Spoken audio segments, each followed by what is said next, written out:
Je fais à la France le don de ma personne.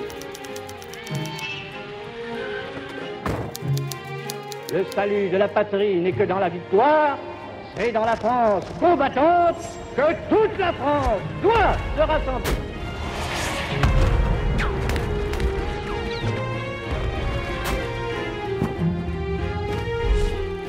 C'est le cœur serré que je vous dise aujourd'hui qu'il faut cesser le combat.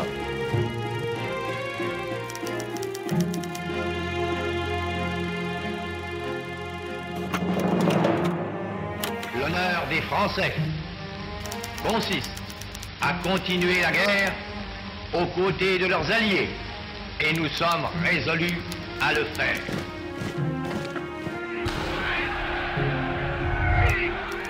Je me suis adressé à l'adversaire pour lui demander de mettre un terme aux hostilités.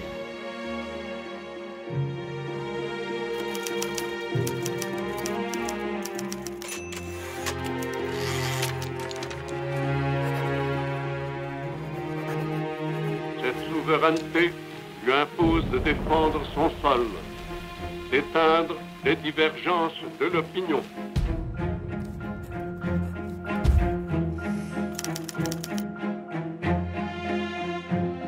C'est librement que je me suis rendu à l'invitation du Führer.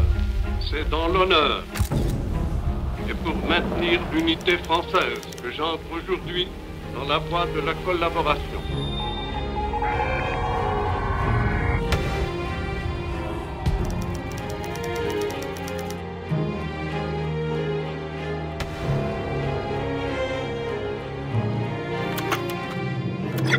Ceux qui ont corrompu notre peuple, ceux qui propagent aujourd'hui encore le mensonge, ce sont toujours les mêmes, les Juifs. Ils seront expulsés de la communauté nationale, quelle que soit leur ruse, pour y rester incrustés.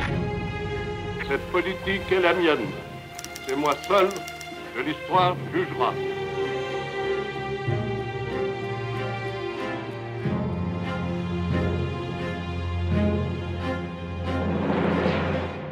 Quel rôle et quelle place ont tenu le maréchal Pétain et le régime de Vichy vis-à-vis de l'Allemagne nazie? Quelle a été l'ampleur de la collaboration dans un régime qui prétendait représenter la France?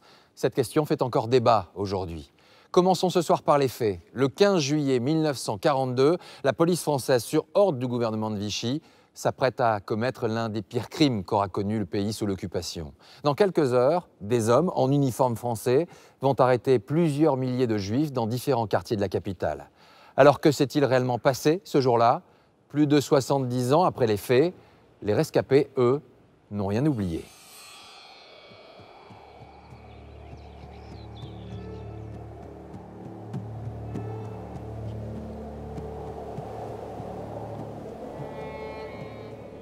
Une camarade de classe me dit, tu sais, mes parents connaissent un commissaire de police qui leur a dit qu'il se préparait à une arrestation monstre de femmes, d'enfants et de vieillards.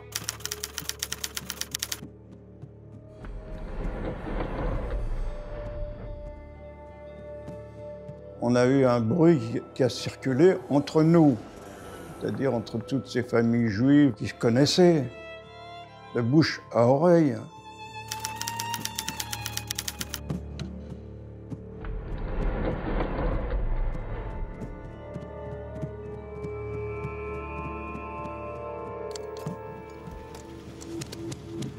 Le lendemain matin, la plus grande rafle de l'occupation commence. 9000 policiers et gendarmes français sont mobilisés. Ils ont la liste de tous les juifs de Paris, les hommes, mais aussi les femmes et les enfants. 2 policiers sont dans l'immeuble de Sarah. Sa mère, qui montait la garde, a fini par s'endormir. À 6 h du matin, on a cogné dans la porte, elle s'est réveillée en sursaut. Qu'est-ce que c'est? Police, ouvrez. Vous êtes bien Madame Lichstein, c'était notre nom de famille, oui. Et la petite jeune fille, là, elle dit, ben, c'est ma fille. Et regarde, il avait une liste à la main, il dit, mais elle n'est pas sur ma liste. Et il m'inscrit sur sa liste. Et ma mère lui dit, mais pourquoi vous l'inscrivez? C'est comme si vous ne l'aviez pas trouvée.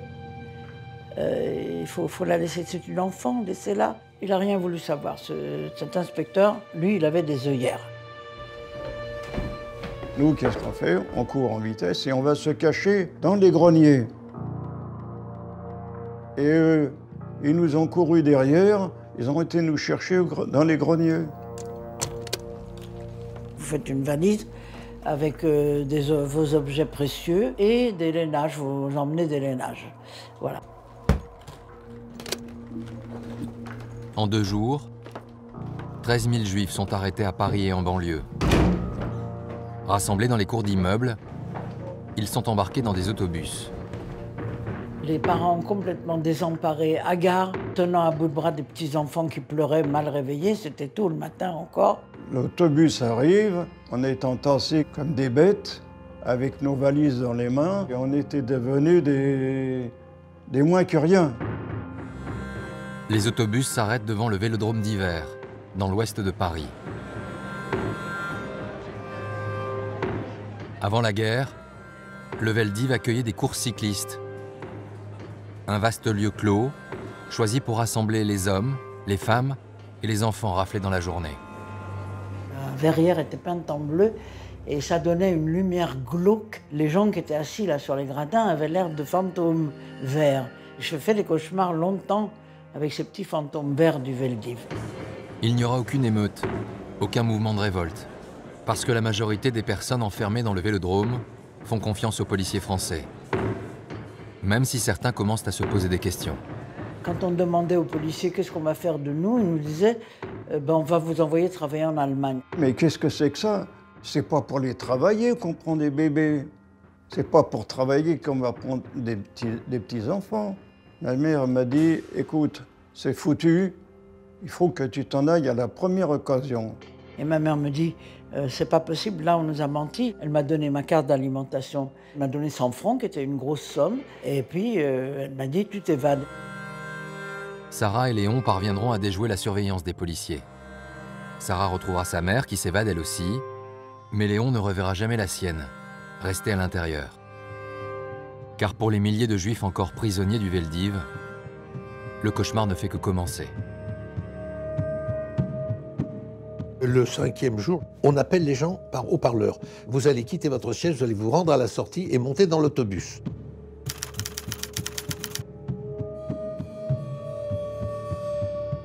Joseph et tous les autres sont emmenés dans une gare parisienne où les attendent des trains de marchandises. On nous fait monter là-dedans, dans ces wagons à bestiaux, avec difficulté, parce que c'est pas prévu pour l'être humain, puisqu'il est marqué sur ces wagons, chevaux en long 8, hommes 40. On était peut-être 200 par wagon. Ils resteront enfermés plus de 8 heures. Dans une chaleur étouffante, le temps de parcourir la centaine de kilomètres qui les séparent des premiers camps d'internement. Ça a été l'enfer. Ça a été l'enfer pendant le temps que j'ai passé là-bas.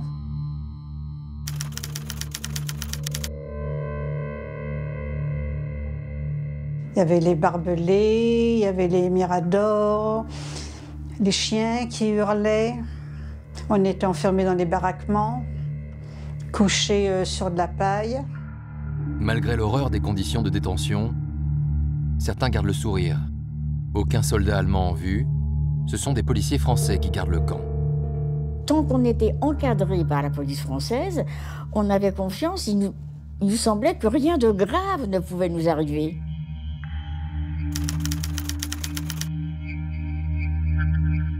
La mère d'Ida a été raflée au Veldiv.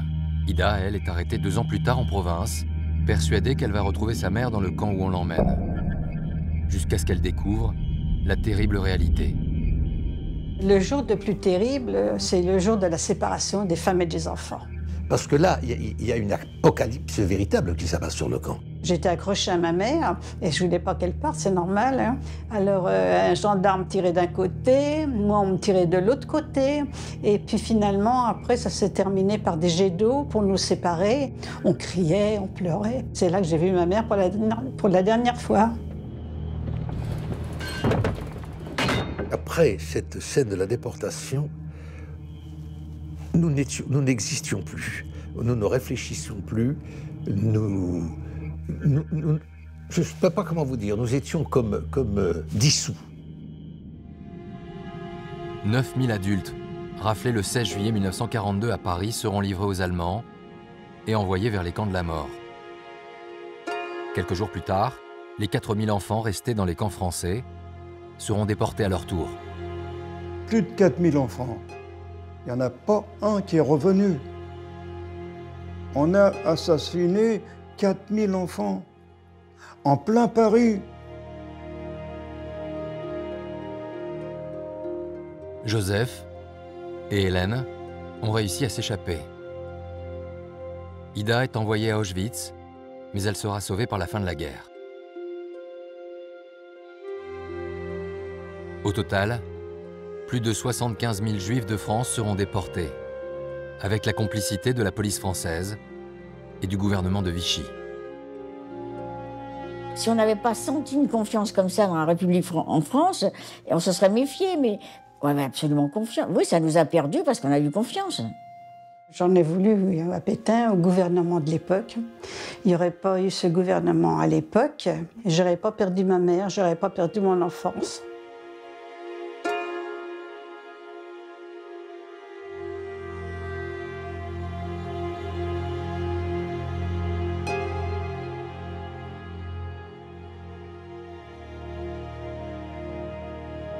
C'était une trahison. La France m'avait trahi, le pays que mes parents avaient choisi comme patrie. J'étais française, j'étais juive française. Pourtant, jusqu'en 1995, aucun président de la République n'a accepté de reconnaître la responsabilité de la France.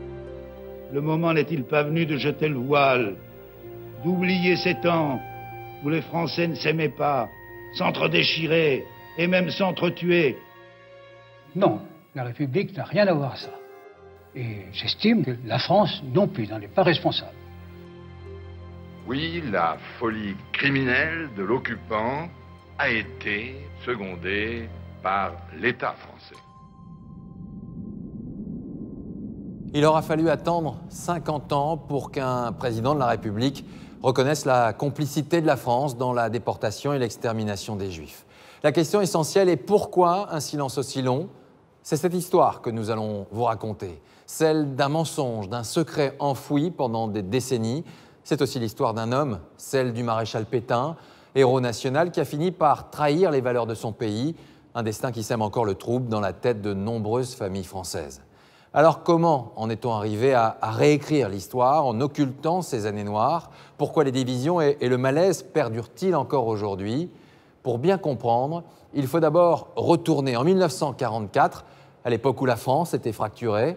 Depuis 4 ans, le maréchal Pétain dirige l'État français depuis Vichy et ordonne d'obéir aux Allemands lorsque la guerre finit par revenir sur le sol français. Nous sommes alors le 6 juin 1944.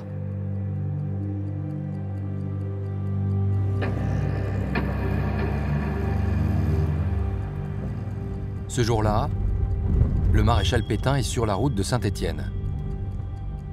Depuis plus d'un mois, il parcourt le pays à la rencontre des Français. Mais ce 6 juin 1944 n'est pas un jour comme les autres. Les troupes alliées ont débarqué dans la matinée. La bataille suprême est engagée. Depuis Londres, le général de Gaulle reprend les commandes. À la radio, il appelle tous les Français à prendre les armes. Pour les fils de France, où qu'ils soient, quel qu'il soit, le devoir simple et sacré est de combattre. Il s'agit de détruire l'ennemi. Un message qui inquiète le maréchal Pétain. Cet appel va à l'encontre de ce qu'il prône depuis 4 ans, la soumission aux Allemands. Comment les Français vont-ils réagir? À son arrivée à Saint-Étienne, le maréchal est rassuré. Il est acclamé par la foule comme dans toutes les villes qu'il a déjà traversées. La France en 1944 est un pays qui a peur. Ils ont peur de la guerre qui revient sur le sol français. La guerre avait quitté le sol français en juin 40, c'était fini. Donc voilà la guerre qui revient. La peur, mais aussi le poids de la dictature. Depuis 4 ans, Pétain a mis en place un régime autoritaire auquel une grande partie de la population s'est soumise. C'est un régime qui vivait dans l'adoration d'un vieillard grottant, chevrotant.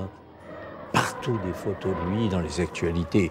Le maréchal, le maréchal, le maréchal. Pétain est le maréchal survivants de la guerre de 14-18. Il est celui auquel on attribue la victoire, ou en tout cas la résistance victorieuse à Verdun. Et Pétain profite de cela. Pétain reste encore et toujours une figure qui rassure parce que c'est le rôle qu'il a joué depuis juin 1940. Et le discours du maréchal Pétain est clair ce jour-là.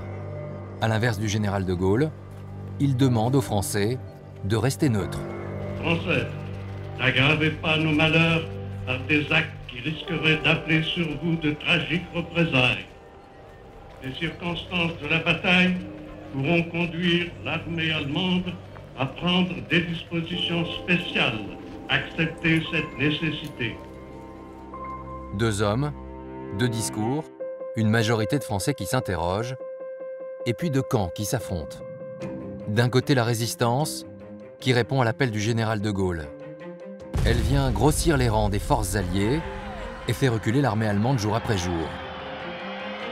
De l'autre, la milice, fidèle à Pétain et au régime de Vichy, et qui pourrait bientôt avoir à répondre de ses crimes, pillages, tortures et exécutions sommaires. La résistance à ce moment-là est très active, elle est organisée, et en face, le gouvernement de Vichy a mis en place la milice, qui est destinée en grande partie à combattre la résistance. Pour la première fois, le maréchal Pétain sent le vent tourner. Cette milice a été fondée sous son autorité. Il risque dès lors de se retrouver très vite dans le mauvais camp. De retour à Vichy, il prépare sa sortie. Le 5 août 1944, il écrit une lettre au chef du gouvernement dans laquelle il se désolidarise ouvertement des exactions de la milice. Des otages innocents ont été arrêtés, des meurtres commis, des rapts et des vols nous sont constamment signalés. Vous prendrez les mesures qui s'imposent avant que la milice ne laisse dans l'histoire de France la tâche la plus honteuse de la période troublée que nous traversons. Mais les miliciens n'entendent pas assumer seuls le mauvais rôle. C'est leur chef, Joseph Darnand, qui répond au maréchal quelques jours plus tard pour lui rappeler ses responsabilités. Pendant 4 ans, j'ai reçu vos compliments, vos félicitations, vous m'avez encouragé. Et aujourd'hui, je vais être la tâche de l'histoire de France. On aurait pu s'y prendre un peu plus tôt. Pétain ne pourra pas se dissocier de la milice.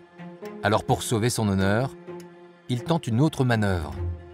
Un rapprochement avec le général de Gaulle, le nouveau héros de cette guerre. Le 11 août 1944, Pétain confie une lettre de mission à l'amiral Offand, rencontrer les gaullistes et leur proposer, pourquoi pas, de faire un gouvernement commun pour assurer une transition avant de nouvelles élections. Il envisage, ce qui serait son rêve, que De Gaulle et lui, ensemble, défilent aux Champs-Élysées. Mais le général de Gaulle ne lui répondra jamais. Alors à Vichy, par peur des représailles, tous les membres du gouvernement sont en train de fuir avec l'armée allemande. Tous sauf un, le maréchal Pétain. Partir de son plein gré le ferait passer pour un traître, alors il monte un stratagème pour tenter de prouver sa fidélité à la France. Pétain envisage de résister, il a 600 gardes autour de lui, il a les moyens peut-être de résister. Mais les Allemands viennent le voir et lui disent si vous ne nous suivez pas, si vous résistez par la force, par les armes, nous détruirons Vichy. Le 20 août, les soldats allemands envahissent l'hôtel du Parc. Ils s'attendent à des échanges de tirs, mais la garde du maréchal est désarmée. Au dernier moment, Pétain aurait décidé de se rendre.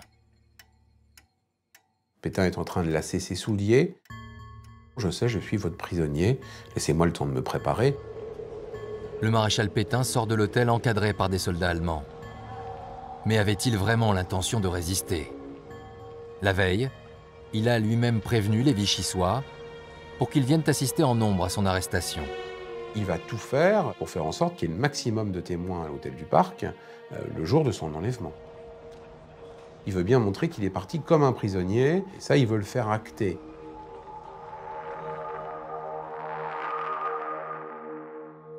Six jours plus tard, le général de Gaulle entre triomphant dans la capitale. Il défile sur les Champs-Élysées, au milieu d'une foule en liesse. J'ai descendu les Champs-Élysées derrière le général de Gaulle. Je peux vous dire que j'ai encore le bruit dans mes oreilles de la foule qui hurlait.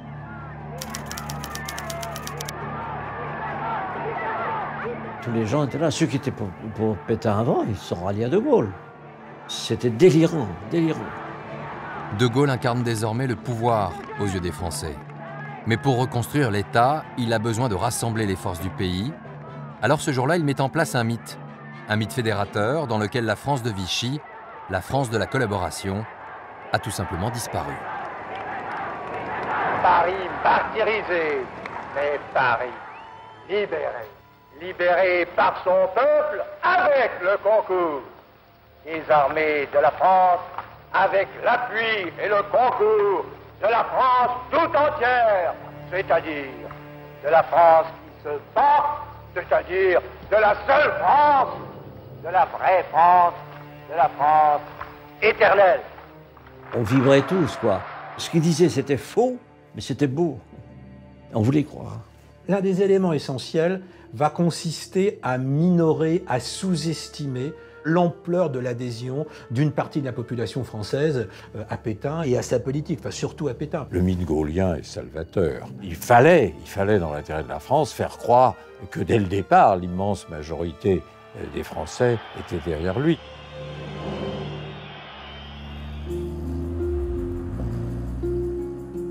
Pendant ce temps, le maréchal Pétain poursuit sa route vers l'Allemagne. Après une halte à Belfort, les Allemands lui font passer la frontière en direction de Sigmaringen, un petit village au sud du pays, où sont réfugiés des centaines de miliciens et collaborateurs. Au mois de septembre 1944, Pétain prend donc ses quartiers avec son épouse au 7e étage du château.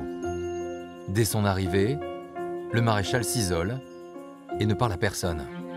Pour les gens du château, on savait qu'il était là, mais c'est tout.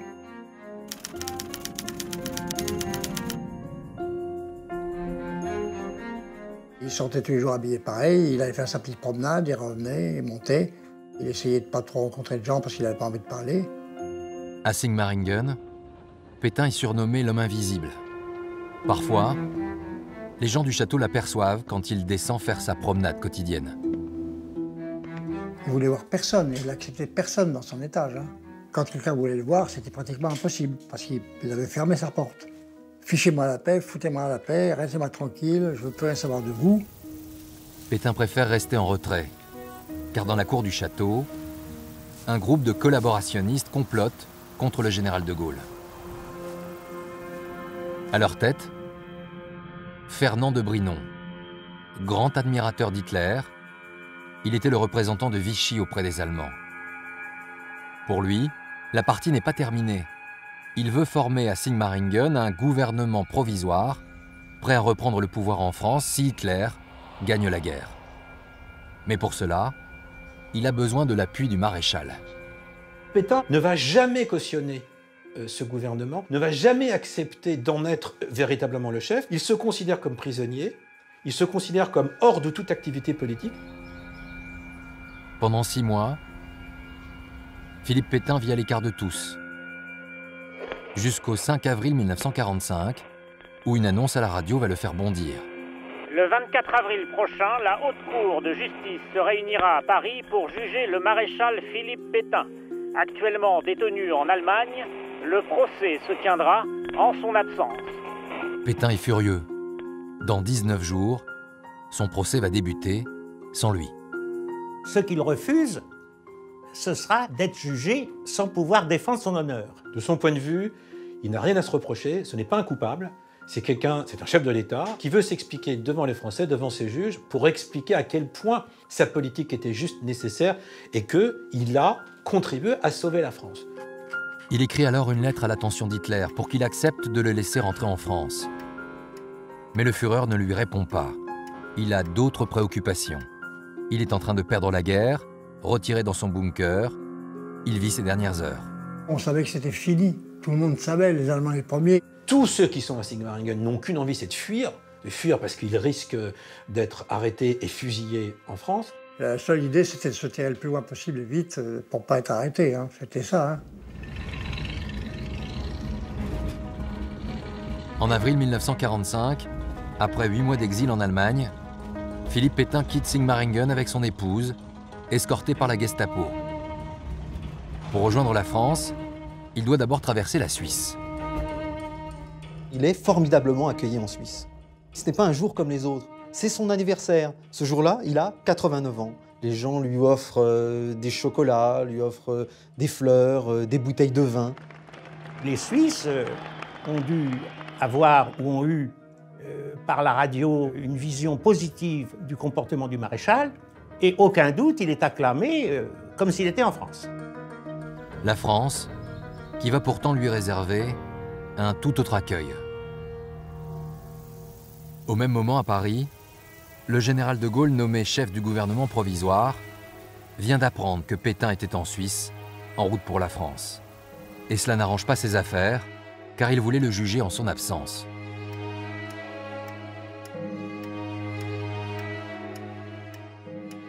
De Gaulle préférerait éviter un grand procès public à Paris, il préférerait tourner la page très rapidement. Il faut faire de l'occupation et du régime de Vichy une parenthèse. Parce que s'il y a procès, il y aura explication. Et s'il y a explication, il y aura défense. Et s'il y a défense, on ne sait pas ce qui peut se passer. Il faudra déballer toutes les horreurs de Vichy, ce sera plus difficile de tourner la page. Mais de Gaulle n'a pas dit son dernier mot. Il convoque alors le consul de Suisse à Paris pour tenter de bloquer Pétain en territoire helvétique.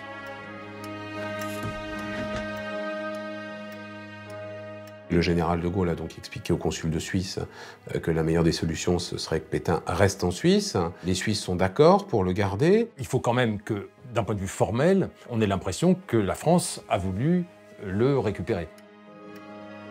Le stratagème est le suivant. De Gaulle va demander aux Suisses l'extradition de Pétain. Les Suisses vont refuser. La France s'en formalisera, manifestera son mécontentement et Pétain restera en Suisse. Mais de l'autre côté de la frontière, le maréchal Pétain refuse la proposition d'asile politique. Il veut revenir en France et il veut pouvoir se défendre. Dès lors, les Suisses n'ont pas les moyens de le retenir de force. Quand le général de Gaulle reçoit la réponse du gouvernement helvétique, il est furieux. Le stratagème échoue, aux grandes dames de Gaulle, qui dit à ses collaborateurs « il nous aura emmerdés jusqu'au bout ». Le lendemain, le couple arrive à la frontière française. Et ils ignorent que de Gaulle leur a réservé un comité d'accueil sur mesure. Je suis du côté français de la frontière. On a vu des voitures arriver à la frontière suisse.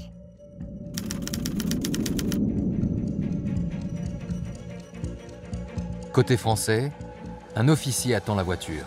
C'est le général Koenig, un héros de la France libre, condamné à mort par Pétain. C'est lui que de Gaulle a choisi pour l'accueillir. Pétain est descendu de voiture. Le général Koenig l'attendait. Et le maréchal Pétain, il va pour lui serrer la main. Koenig lui fait le salut militaire. Il a refusé de lui serrer la main. L'accueil est glacial. Et Pétain ne s'y attendait pas. C'est donc en prisonnier qu'il va poursuivre son voyage. Koenig l'a arrêté, il a invité à rentrer dans sa voiture. Madame Pétain a voulu suivre. Et ils sont partis pour aller prendre le train à 6 km aux Hôpitaux Neufs.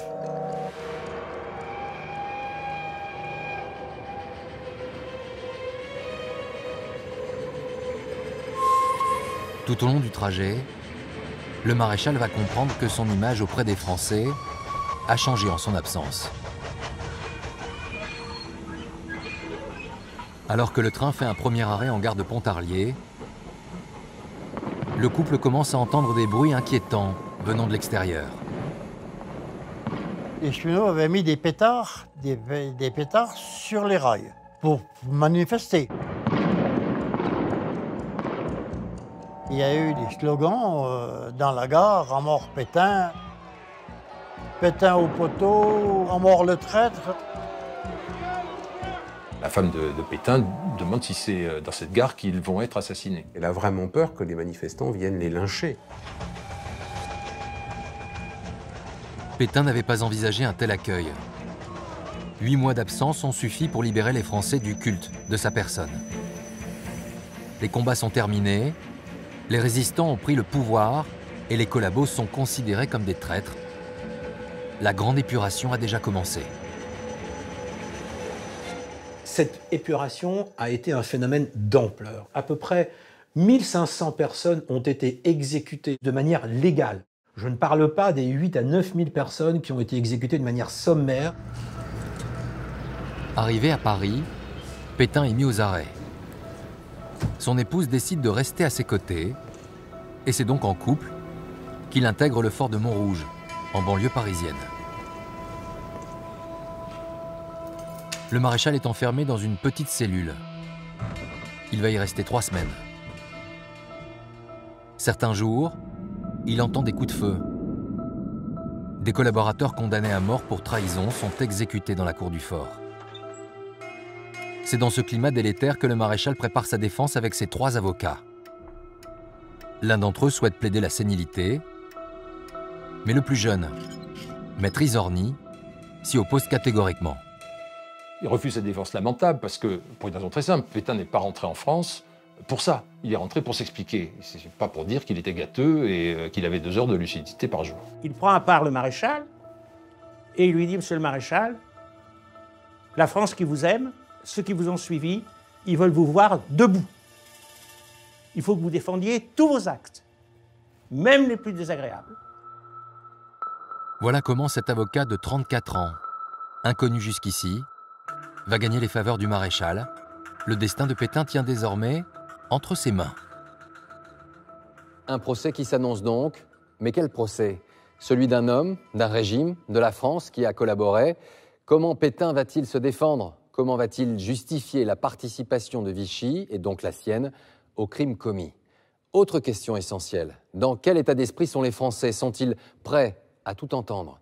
Du côté du général de Gaulle, il n'y a pas de doute, il ne voulait pas du maréchal Pétain en France, il ne voulait pas prendre le risque d'ouvrir toutes les pages de cette histoire récente. Il sera pourtant bel et bien là, dans le box des accusés. C'est le grand jour. Le maréchal Pétain doit comparaître devant la haute cour pour avoir collaboré avec les Allemands. Ce matin-là, le public est venu nombreux au palais de justice de Paris. On est presque au théâtre, c'est-à-dire qu'on a des invitations, des cartons d'invitation qui sont remis aux uns aux autres pour pouvoir assister à une représentation, à une audience. Depuis une semaine, la presse ne parle que de ça.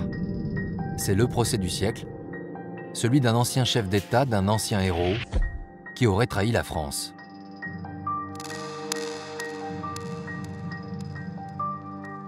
On reproche à Pétain 2 choses. Un, c'est sa prise du pouvoir. On dit qu'il y a eu un complot contre la République, c'est ça le premier chef d'accusation. Et le deuxième chef d'accusation, c'est l'intelligence avec l'ennemi, avec comme point central la signature de l'armistice. On ne va pas rentrer dans le fond de l'histoire de Vichy pour la bonne et simple raison qu'il n'est pas temps d'y rentrer. On va juger quelqu'un dont on ne sait pas quelle est encore la popularité au sein d'une France qui est complètement clivée. À l'intérieur, les témoins, les journalistes et le public se serrent sur les bancs. Les plus grands journalistes sont là, il y a Joseph Kessel, il y a François Mitterrand, il y a Albert Camus. J'étais dans ce petit box qui était juste au-dessus des journalistes. C'était surpeuplé, surchauffé. On ouvrait toutes les fenêtres. Je me rappelle, le président demandait qu'on ait un air un peu. Il y avait une foule considérable. À quelques centaines de mètres de là, le général de Gaulle suit le procès à distance depuis son bureau. Il n'a pas l'intention de faire de déclarations ou de commentaires. Il n'a aucune raison de s'exposer, car il a déjà œuvré en amont pour que Philippe Pétain soit condamné. Il a même choisi ceux qui vont le juger. De Gaulle ne voulait pas, en quelque sorte, commettre l'erreur de se mêler de ce procès dont il savait bien que finalement, ça se traduirait par une condamnation à mort. C'est un procès politique, c'est évident, et la condamnation, elle est programmée. Elle est programmée à tel point que cette haute cour de justice est composée quasiment en totalité d'opposants à Pétain. C'est un jury qui est tout à fait particulier. Il est composé de 12 parlementaires qui ont voté contre les pleins pouvoirs à Pétain en juillet 1940. Il est composé aussi de 12 jurés résistants et de 3 magistrats. Enfin, voici l'accusation. En la personne du procureur Mornay, un ancien pétainiste qui a changé de camp. Mais l'homme le plus attendu, c'est l'accusé. En raison de son grand âge, on lui a réservé un fauteuil isolé au centre de la pièce. Personne ne l'a vu depuis des mois. Tout le monde s'attend à découvrir un vieil homme affaibli par l'exil et la prison.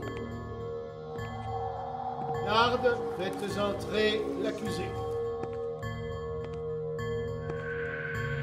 Mais son arrivée va créer la surprise.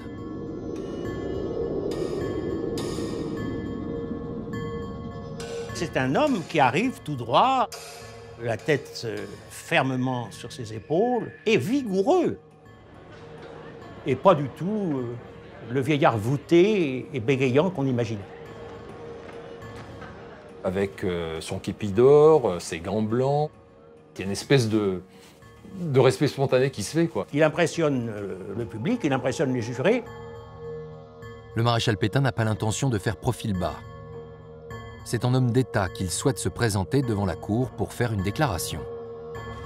Pétain Philippe, maréchal de France. Dans ses mains, les notes minutieusement rédigées par son avocat. Dans cette déclaration, il rappelle à la fois son passé glorieux, il rappelle la Première Guerre mondiale, Verdun, il rappelle qu'il n'a rien demandé, on lui a demandé de venir, il est venu en 1940. Ensuite, il parle de l'armistice, qui était inévitable, il parle d'un nouveau gouvernement, ce qui était nécessaire, il parle d'une collaboration, on ne pouvait pas faire autrement. Il ne vient pas pour faire une sorte de mea culpa, une sorte de regret ou d'excuse. Il vient dire combien sa politique a été juste, a été nécessaire et que d'une certaine manière, il a contribué à sauver le pays. Son axe de défense tient en une image simple et efficace, l'épée et le bouclier. Lui a été le bouclier, De Gaulle a été l'épée. Il a tenté de protéger les Français, tandis que De Gaulle, lui, était en train de combattre les Allemands. Après cette longue déclaration, il annonce qu'il ne répondra à aucune question et qu'il ne s'exprimera plus jusqu'à la fin du procès. Il était silencieux, mais armoréen, là, sur son fauteuil pendant les audiences. Les avocats avaient bien fait de lui demander de se taire, à supposer qu'il ait pu répondre. Il avait beaucoup de dignité dans son uniforme, mais j'ai pas l'impression qu'il comprenait tout ce qu'on lui disait. Je m'en remets à la France.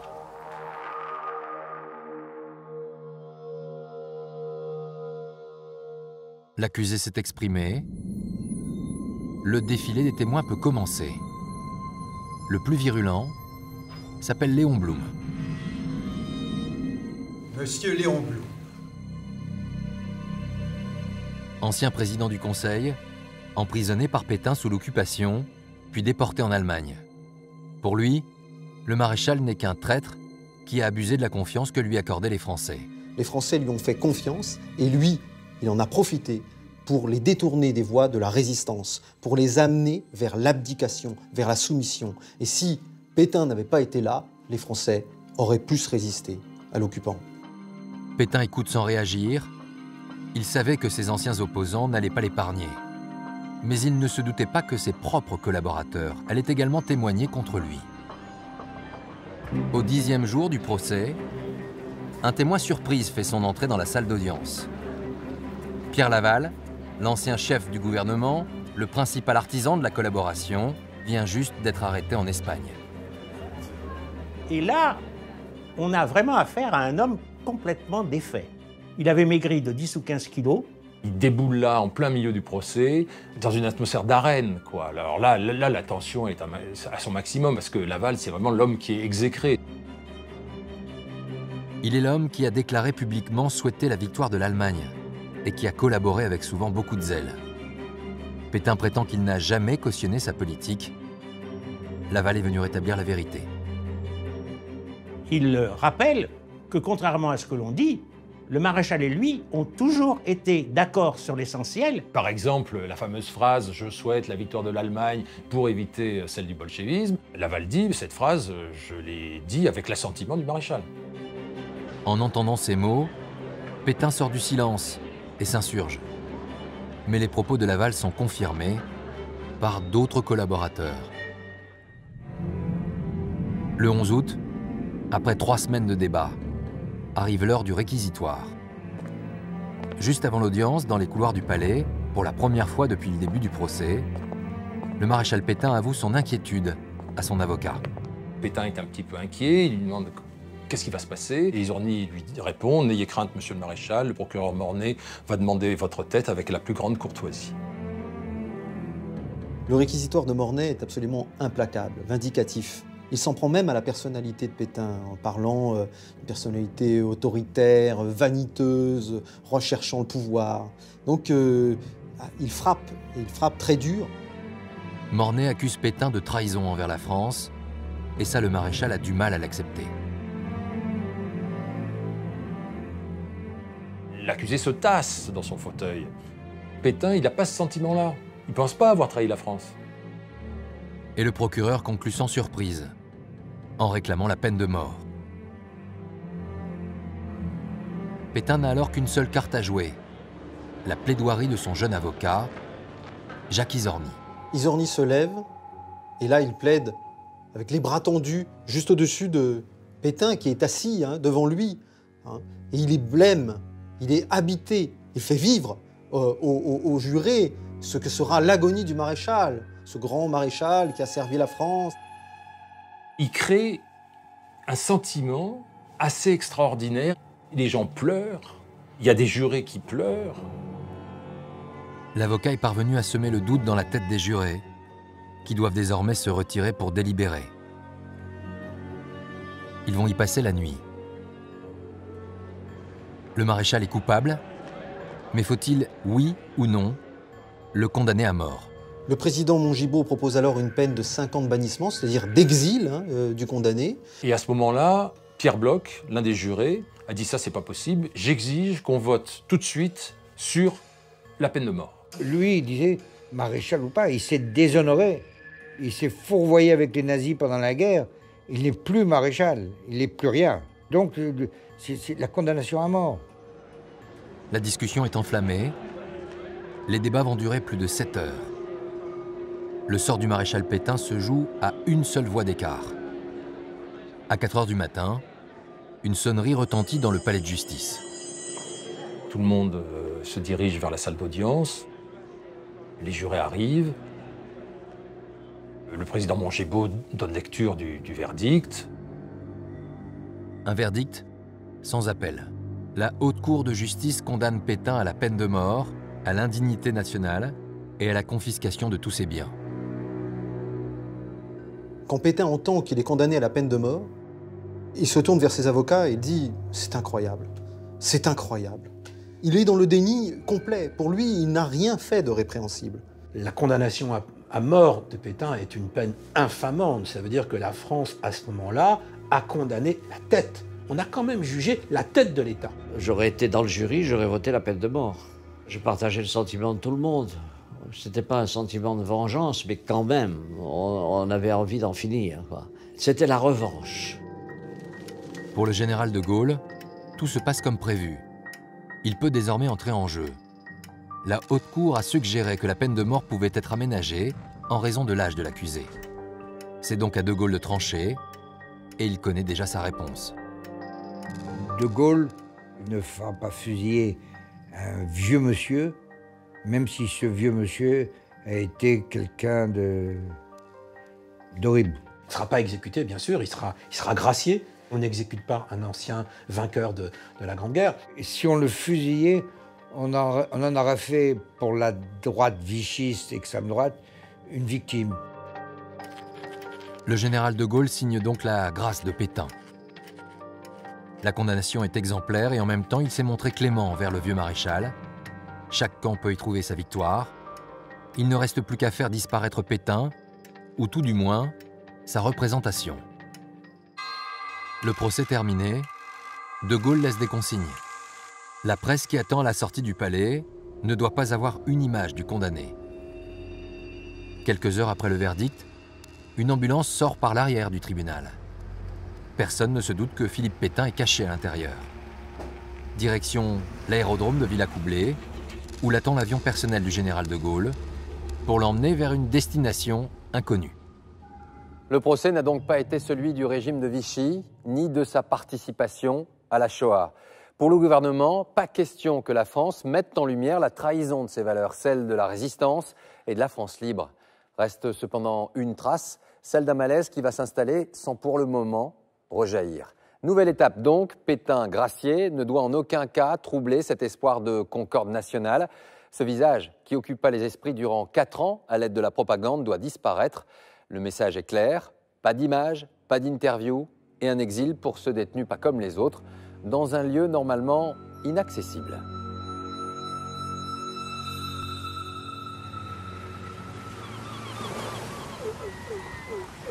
Une île difficile d'accès au large des côtes vendéennes, un fort entouré de douves et de hautes murailles, une surveillance militaire permanente. C'est ici que Philippe Pétain, à 90 ans, doit finir ses jours, à l'abri des regards. On ne peut plus approcher du fort de Pierre-Levé, c'est gardé, il y a des guérites de gendarmes mobiles, tout autour il y a des patrouilles, et donc le fort, c'est impossible d'y rentrer, quoi. Il est vraiment enfermé. Une centaine de gendarmes et de gardiens sont mobilisés pour surveiller l'unique prisonnier du fort. Par mesure de précaution, le pont-levis est relevé tous les soirs. Personne ne doit pouvoir entrer. Des journalistes qui ont tenté de prendre des photos, mais devant la barrière des gendarmes, ils ont été refoulés et ils n'ont pas pu prendre de photos. Il ne fallait pas qu'on le voie. Tout est mis en place pour faire oublier Philippe Pétain. Mais un détail quotidien rappelle sa présence aux habitants de l'île. Une silhouette, sortant discrètement de l'hôtel des voyageurs tous les après-midi à la même heure. Une femme qui rase les murs en direction du fort. Annie Pétain, l'épouse du maréchal, s'est installée sur l'île pour pouvoir lui rendre visite tous les jours. Une femme, qui était au-dessus de nous, bien sûr. Les habitants ne l'abordaient pas. Je ne sais même pas s'il aurait souhaité parler aux habitants. Ces sorties quotidiennes de Madame Pétain, c'est tout ce que les journalistes parviennent à filmer. Les autorités espèrent ainsi qu'ils vont vite se décourager, mais ils restent à l'affût durant des mois et le scoop finit par arriver. Le 16 novembre 1947, France Dimanche fait sa une avec les premières photos de Pétain sur l'île-Dieu.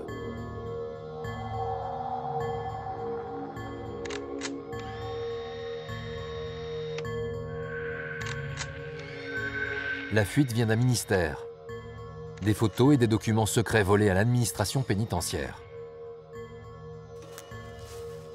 La course aux images est lancée. Les fuites vont se multiplier.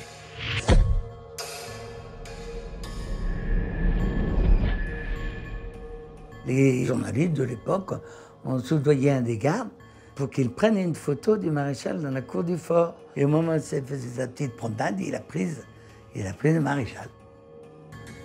Dès lors, ces photos qui paraissent dans la presse déclenchent un débat national sur les conditions d'incarcération de Philippe Pétain.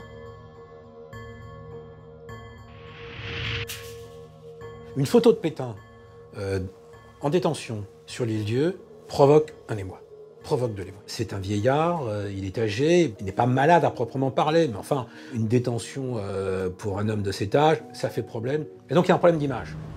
Pour tenter de faire taire la polémique, le gouvernement va mettre en place une riposte. Une équipe de tournage est envoyée sur l'île-Dieu en service commandé. Sa mission, ramener des images officielles pour prouver que le prisonnier est bien traité. Mon père travaille au service cinématographique des armées et on lui confie cette mission, qui est une mission secrète. Il ne doit en parler à personne. Ma mère ne sait pas ce qu'il fait, où il est, quand il tourne ce film. Le 5 novembre 1948, l'équipe arrive sur l'île. Le tournage s'annonce difficile. Philippe Pétain et son épouse ne sont au courant de rien. Il va falloir les convaincre sur place. Le caméraman s'est posté à l'entrée du fort pour filmer l'extérieur lorsque Madame Pétain arrive pour sa visite quotidienne. Dans un premier temps, le tournage se fait un peu à l'insu de Madame Pétain. Ils vont la filmer quand elle arrive dans le fort, mais elle se rend compte qu'elle est en train d'être filmée, en particulier à cause du bruit important des caméras. Madame Pétain décide alors de faire demi-tour pour parler au caméraman. Et là, elle refuse. Elle dit « je ne veux pas être filmée, je ne veux pas que ce film se fasse ».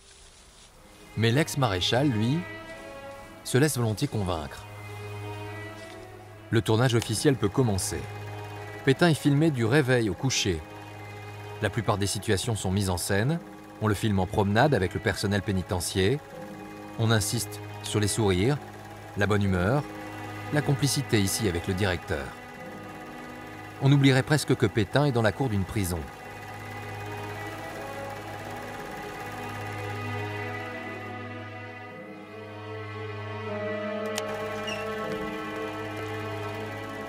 Lorsque l'on passe à la séquence repas, on découvre un Philippe Pétain endimanché, servi comme au restaurant, dans ce qui pourrait être la cuisine d'une petite maison de campagne. Même l'ancien maréchal n'en revient pas.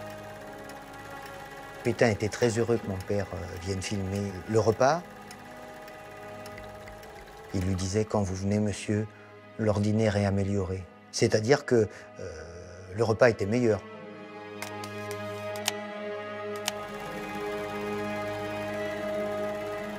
Pétain a bien aimé ce tournage. Il a questionné mon père. Est-ce que j'étais bien? Est-ce que j'étais pas ridicule? Un certain nombre de questions par rapport à sa prestation cinématographique. Quelques jours plus tard, l'équipe est de retour à Paris avec des dizaines de bobines. Le film est monté dans le plus grand secret, de nuit, dans un laboratoire de la région parisienne. Une projection est organisée en présence du ministre de la Justice. Et rapidement, la décision est prise de ne jamais diffuser ces images. Malgré les efforts de mise en scène, difficile de faire croire que l'ancien maréchal coule des jours heureux. Il est incarcéré avec un régime extrêmement strict quand même. Pas le droit de voir la maréchale plus d'1 heure par jour. Pas de radio, lit en fer, une chaise, il doit faire son lit, 1 heure de promenade par jour. Philippe Pétain reste un vieil homme qui va finir ses jours en prison. Et rien ne pourra enjoliver cette image. Le pouvoir politique ne veut pas montrer ce film parce que ça risque d'exacerber des plaies encore vives à l'époque. Voilà un homme qui a voulu servir les intérêts de la France et qu'on abandonne dans sa prison, qu'on laisse mourir. Voilà, ça c'est la position des partisans de Pétain. Suite à cette projection, ce film est caché, enfermé dans un coffre de la Banque de France. Un film qui restera secret pendant 30 ans.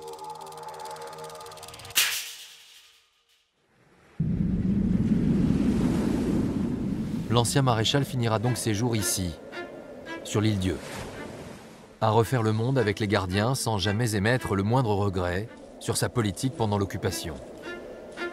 Toujours persuadé d'avoir servi la France et protégé les Français. Les années passent et les autorités commencent à trouver le temps long. Dès 1949, on réfléchit à ses obsèques. Le gouvernement veut des funérailles très discrètes à l'intérieur du fort.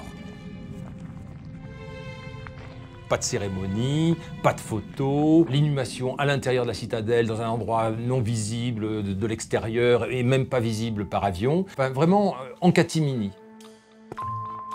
Tout est donc en place pour les funérailles, mais l'ancien maréchal s'accroche à la vie. Il ne décède que 2 ans plus tard, le 23 juillet 1951.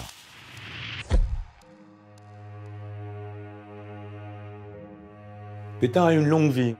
Il meurt à 95 ans et a commencé une seconde vie alors que d'autres prenaient leur retraite. C'est un cas biologique unique, de par la longévité. C'est aussi un cas biologique par la santé qu'il avait. Donc voilà, Pétain a été une sorte de force de la nature qui a effectivement posé problème.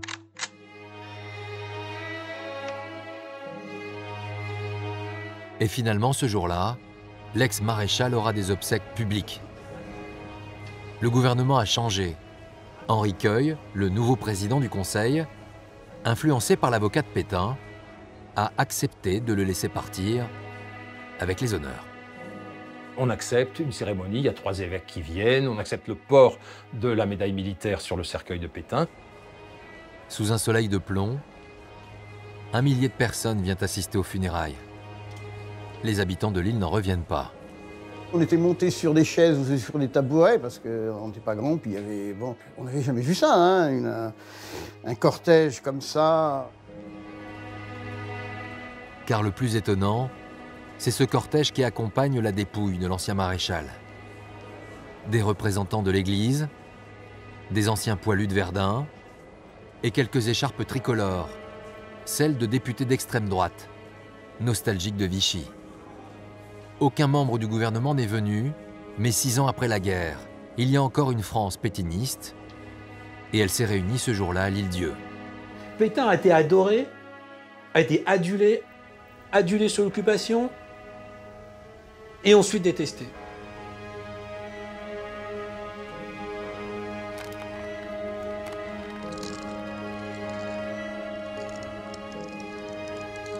Gravé sur sa tombe, Philippe Pétain retrouve même son titre de maréchal de France, pourtant perdu lors de son procès. Philippe Pétain est mort, mais le pouvoir n'est pas parvenu à effacer son image. On le voit bien, lors de ses obsèques, qu'il existe toujours une France qui continue d'honorer le maréchal. Une question pourrait hanter les esprits, celle de la collaboration, mais les Français vont oublier, occulter ce débat pendant 2 décennies. Dans les manuels d'histoire, la collaboration sera à peine mentionnée. Un sujet tabou qui va cependant rejaillir dans les années 70 avec une nouvelle génération et puis des affaires comme le cas Paul Touvier, ancien responsable de la milice lyonnaise dont on découvre qu'il a été gracié par le président Georges Pompidou.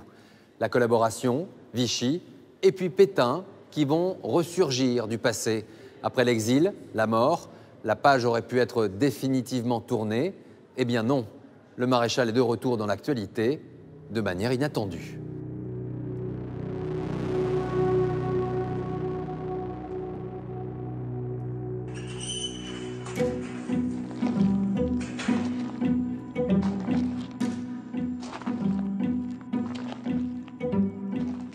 Le lundi 19 février, le gardien du cimetière, à 9 h, s'est rendu aux abords du tombeau du maréchal Pétain.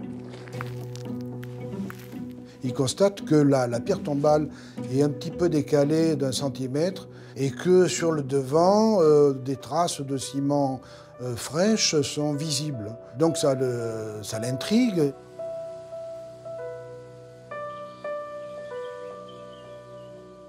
La pierre tombale est enlevée et là on s'aperçoit que le cercueil du maréchal Pétain a disparu.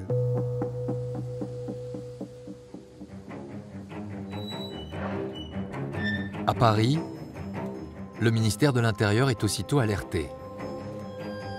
À quelques semaines des élections législatives, cette disparition est très embarrassante pour le gouvernement. Toutes les forces de police sont mobilisées. La mission est classée prioritaire. Il y a eu une pression énorme du ministère. C'était le maréchal Pétain, quand même, qui est un personnage qui a été enlevé, qu'on cherche à retrouver son cercueil, quoi. Sur l'Île-Dieu, l'enquête avance rapidement. Une camionnette suspecte a été repérée au petit matin. Le registre du port permet de retrouver sa trace.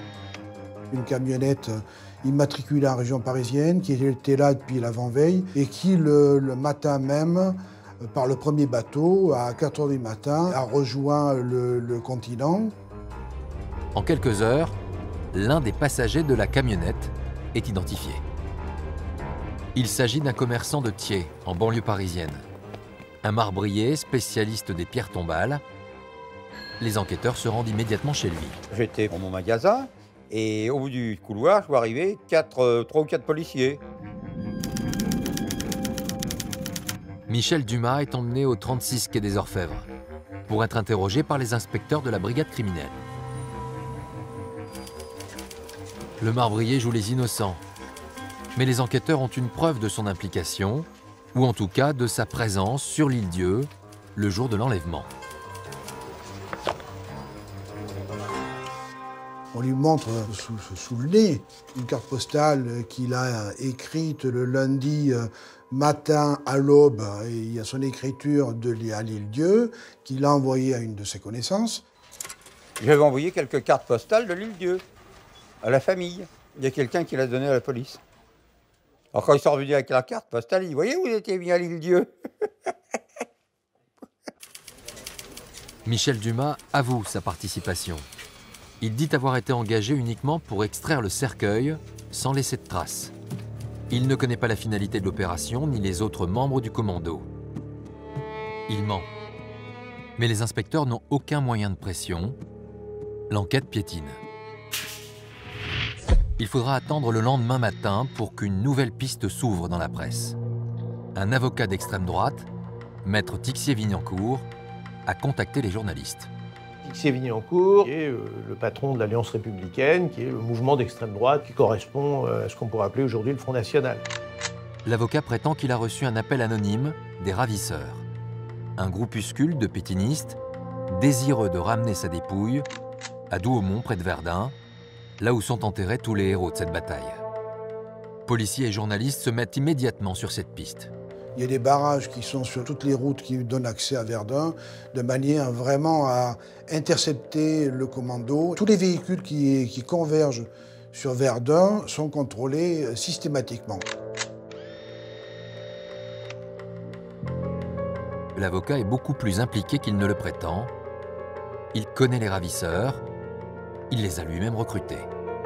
Tixier-Vignancourt, c'est le cerveau du commando. C'est lui qui a tout conçu. Et il s'est d'ailleurs rendu sur l'Île-Dieu en repérage. Donc c'est Tixier qui a tout pensé et qui a tout construit. En ramenant Pétain à Verdun, l'extrême droite française cherche à réhabiliter le régime de Vichy, mais l'opération est en train de mal tourner. Au milieu de la nuit, maître Tixier-Vignancourt contacte son homme de main, Hubert Massol. C'est lui qui a mené l'opération sur le terrain.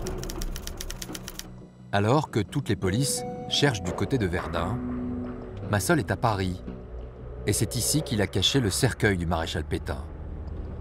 Quand il a appris que l'enlèvement avait été découvert, il a interrompu le transfert vers Verdun pour se mettre à l'abri dans la capitale.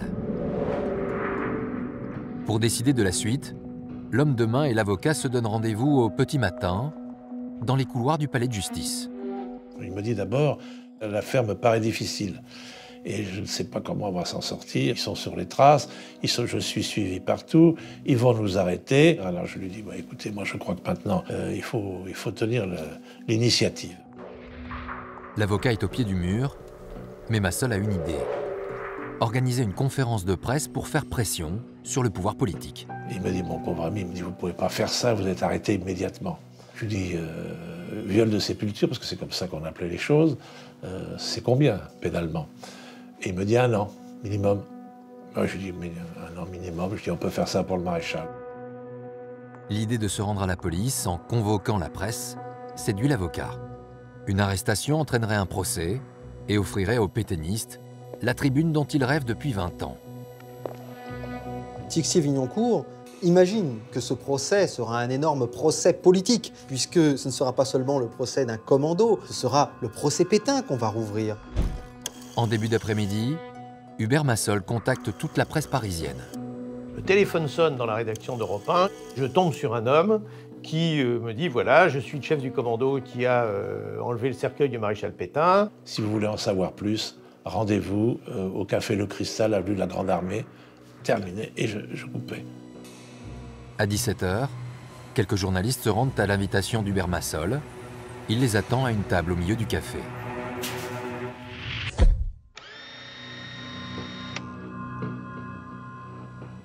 Je suis installé à la gauche d'Hubert Massol.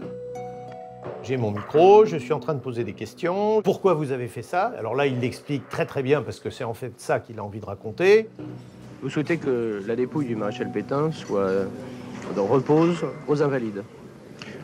En attendant, provisoirement, en attendant que soit proposée par le président de la République la réhabilitation, nous y tenons, et la translation des cendres à Douaumont, comme c'était le vœu du maréchal Pétain. En dehors de ces revendications, Massol ne donne aucune information aux journalistes, d'autant que la conférence de presse est rapidement interrompue. J'entends des pimpons, des sirènes de voitures, de police, etc.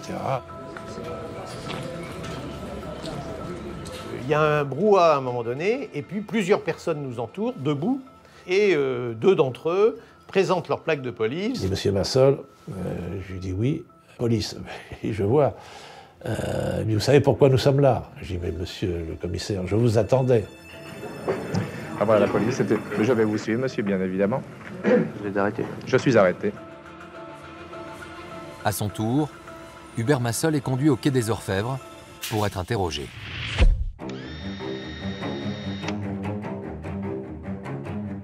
Les policiers sont sur les nerfs. Le gouvernement exige des résultats rapides. Massol sent bien qu'il est allé trop loin. Il finit par leur indiquer l'endroit où il a caché le cercueil.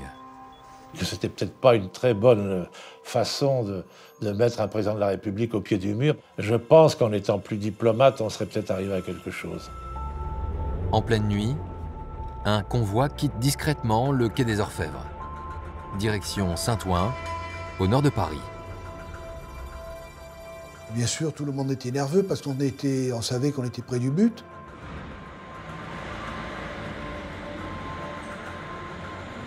Le cercueil serait caché dans un box de parking.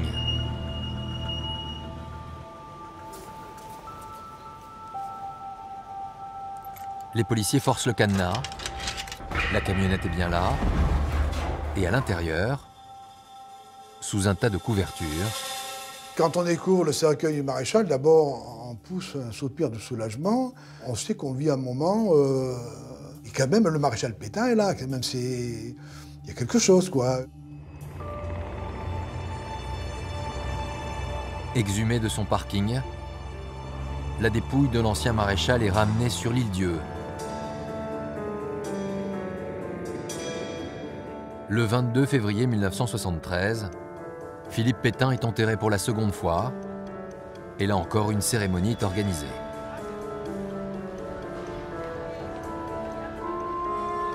Et ben voilà, il est revenu à l'île Dieu. Enterré 2 fois, c'est pas banal. 20 ans après ses premières obsèques, la même France pétiniste est au rendez-vous.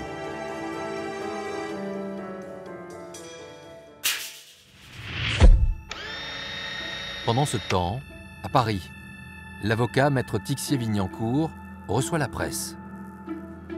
Hubert Massol, le chef du commando, fait partie de l'Alliance républicaine, le mouvement qu'il dirige. Mais l'avocat continue de nier toute implication. Hubert Massol, vous le connaissez? Oui, je le connais. Il est même candidat, enfin, était candidat dans le 19e arrondissement. C'est un garçon pondéré, calme, plein de bon sens. Et rien, mais alors vraiment rien, n'aurait pu me faire penser qu'il aurait pris cette initiative. Est-ce que vous condamnez l'acte d'Hubert Massol? Je n'en sais pas encore assez. Je veux voir le dénouement, moi. Voilà. Et au dénouement, nous verrons. Le dénouement, c'est le procès d'Hubert Massol, tant attendu par les pétinistes. Le chef du commando est convoqué chez le juge. Le plan semble fonctionner. Je rentre dans le bureau du juge. Je dis, quand me faites-vous un procès? Il me dit, enfin vous plaisantez, vous ne croyez pas qu'on va vous donner une tribune? Alors vous allez repartir là bien gentiment, le plus discrètement possible. Vous ne parlez pas aux journalistes, vous n'écrivez pas de livres et tout se passera très bien. Une nouvelle fois, le dossier Pétain est refermé. Pas de procès, pas d'affaires, mais au début des années 70, il n'y a pas que les pétinistes qui veulent rouvrir le débat sur la France de Vichy. Et les autorités ont déjà dû étouffer une autre affaire, un documentaire censuré à la télévision, Le chagrin et la pitié, signé Marcel Ophuls et André Harris. Le documentaire a pour cadre la ville de Clermont-Ferrand. Les habitants de l'époque racontent l'occupation. Et l'on entend pour la première fois que certains d'entre eux ont dénoncé des Juifs pour qu'ils soient livrés aux Allemands. Une réalité jamais racontée, jusqu'à ce film. Alors, les gens qui ont participé à ces persécutions ont été assez nombreux, sans parler de ceux qui ont participé indirectement pour des raisons d'intérêt personnel et qui était content de voir disparaître un concurrent. Nous avons par exemple retrouvé 130 lettres de dénonciation au commissariat aux questions juives, et je peux vous dire que sur ces 130 lettres, la moitié émanait de médecins qui dénonçaient à la Gestapo ou au commissariat aux questions juives un tel ou un tel qui les gênait dont la concurrence les gênait. 600 000 spectateurs feront la queue pour voir le film dans une petite salle parisienne, mais au départ, il était destiné à la télévision. Après visionnage, les responsables de l'ORTF ont refusé de le diffuser. À la tête de cette censure, une femme en colère, Simone Veil, rescapée d'Auschwitz, à l'époque magistrate, et membre du conseil de l'ORTF. Jean Veil, vous êtes le fils de Simone Veil. La réaction de votre mère, c'est celle d'une femme en colère. Pourquoi? Parce que justement, ce film est concentré sur une thèse. La réaction de ma mère est en réalité pas celle d'une femme en colère, c'est celle d'un administrateur qui se sent responsable de ce que dit la télévision française et qui n'est pas d'accord avec cette thèse unique qui ne tient pas compte de ce qu'a été la nuance, les différentes étapes à la fois de la résistance, mais aussi évidemment de la collaboration. Elle mettra sa démission dans la balance? Oui, absolument. Elle pense à cette famille qui l'a aidée, qui l'a protégée? Bien entendu, elle pense évidemment à cette famille qui était sûrement une famille de droite, peut-être même pétiniste, mais qui l'avait accueillie, elle, petite juive, 14 ans ou 15 ans, et qui la cache dans des années très difficiles alors que la police la cherche. Dans les années 70, c'est une génération qui va découvrir cette période de l'histoire par ce film. Les manuels d'histoire ne l'évoquent pas, donc c'est aussi un événement déclencheur pour cette génération-là. Oui, mais la période de 70, c'est aussi la période de 68. Et je me souviens d'une autre colère que maman avait ressentie. C'est que lorsque, dans la rue, les étudiants criaient CRSSS. Et donc, maman a toujours été très attentive à éviter l'amalgame. Quand on a connu les SS, on ne peut pas dire que c'est l'égal des CRS. Et de la même manière, on ne peut pas dire que tous les Français ont été des collaborateurs. D'abord parce que ça n'est pas vrai. Et deuxièmement parce que, en prônant une telle thèse, on donne raison aux gens qui se sont comportés comme des salauds. Puisque tout le monde se comportait comme un salaud, alors on est excusé. Et c'est une situation qui est tout à fait néfaste et péjorative, péjorante pour ce qu'a été la réalité de cette situation. Il va donc falloir attendre. Le film est donc censuré. Le président Pompidou, puis Giscard, à partir de 1974, continuera à le maintenir sous embargo. Mais les autorités ne pourront pas retenir davantage cette quête de vérité initiée par la nouvelle génération. Elle va finir par éclater là où personne ne l'attendait, dans les travaux d'études d'un jeune étudiant américain. Au début des années 60, Robert Paxton, un étudiant d'Harvard, s'installe à Paris. Il prépare sa thèse de doctorat sur l'armée française.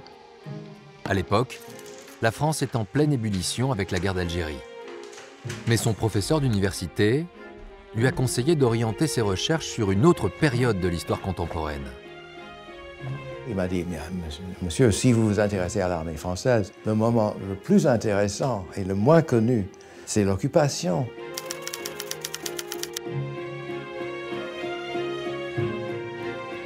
Paxton va donc s'intéresser à la France de Vichy. Les historiens américains de cette période ont l'habitude de travailler à partir des archives allemandes, des documents qu'il va lui aussi consulter, et cela va tout changer. Il s'agit d'archives capturées au courant des combats. Ce qui était un peu curieux, c'est que personne en France avait consulté les archives. Les livres précédents avaient une vision franco-française des choses. Moi, je suis autre chose complètement. Les Français sont restés sur l'idée que le gouvernement de Vichy ne faisait que suivre les ordres allemands. Paxton va découvrir que la réalité est plus ambiguë. Jusqu'en juin 1941, Hitler laisse carte blanche au gouvernement de Vichy pour gérer le pays comme il l'entend. Le Führer ne veut pas s'occuper des affaires intérieures françaises. Il a dit, à Mussolini le 18 juin dans leur réunion. Il faut faire un traité avec les Français qui n'est pas trop exigeant. Autrement, ils vont partir à l'étranger pour continuer la guerre. Nous, autres Allemands, Italiens, serons obligés d'imposer l'ordre nous-mêmes. Ça va nous coûter beaucoup d'argent. Et moi, je veux tout dévouer au débarquement en Angleterre. Paxton étudie également la révolution nationale mise en place par Pétain. Il démontre que ce programme politique est issu des thèses de l'extrême droite française et rejoint même sur certains points l'idéologie nazie.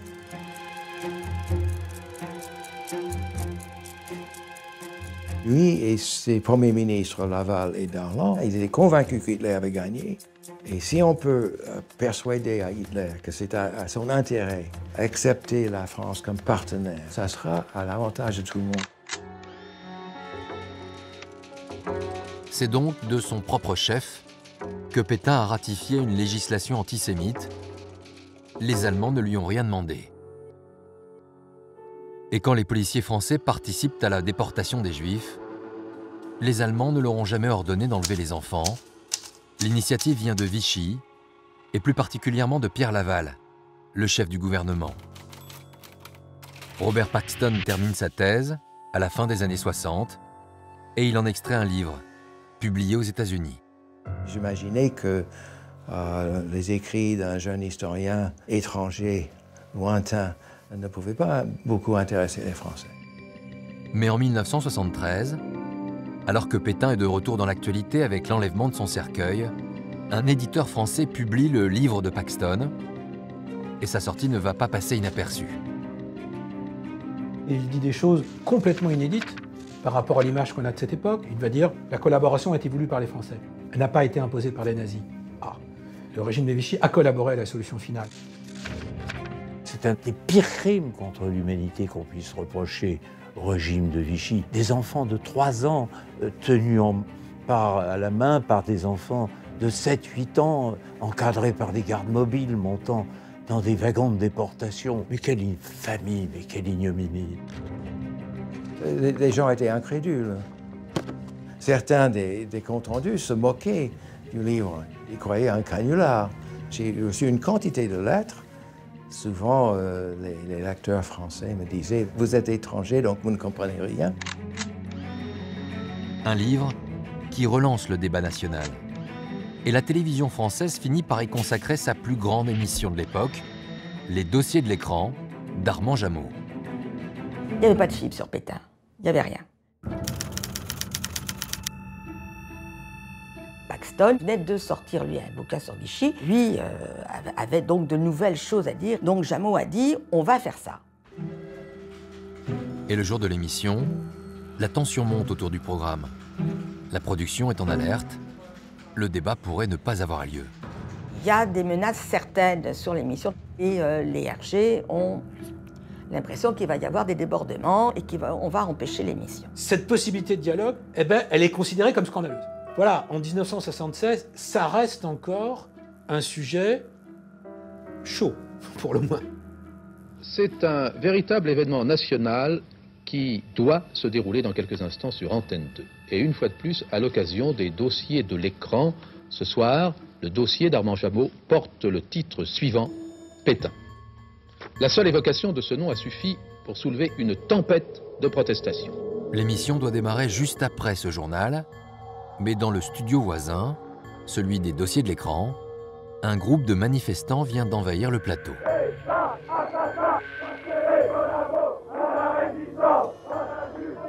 Une trentaine d'étudiants, accompagnés d'anciens résistants, veulent empêcher le débat. Ils ne veulent pas que l'émission ait lieu. Ils ne veulent pas qu'on parle de Pétain. Ils ont peur qu'on fasse une réhabilitation de Pétain. Or, ce n'était pas du tout l'intention d'Armand. Et Armand Jameau a déjà prévu un plan B. Toute son équipe est en train de s'installer dans un autre studio, de l'autre côté de la scène à la Maison de la Radio. Lui va rester avec les manifestants pour détourner leur attention.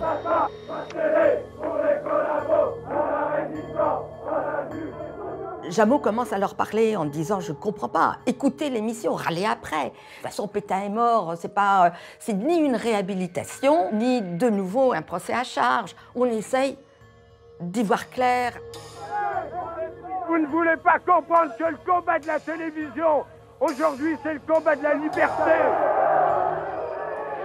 Puis d'un seul coup, il y a un mec qui crie « Jameau, collabo !» Alors ça, c'était le mot qu'il ne fallait pas dire. Armand Jameau sort de ses gonds. Juif et ancien résistant, il ne supporte pas qu'on le traite de collabo. Et toi, le petit, là, t'étais même pas né à ce moment-là. Tu oses, toi, me traiter de... Oh, pauvre, ça a un peu posé les choses. À ce moment-là, un assistant vient le prévenir discrètement que l'émission est prête à démarrer dans l'autre studio. Il est donc temps de partir. Puis il y en a un qui dit « Ah, de toute façon, bah, vous la ferez pas, votre émission, parce que nous, on est là. » Et on est allé tranquillement à la maison de la radio. Et là, quand on est arrivé, l'émission était en train de partir. Et puis, voilà, l'émission a eu lieu.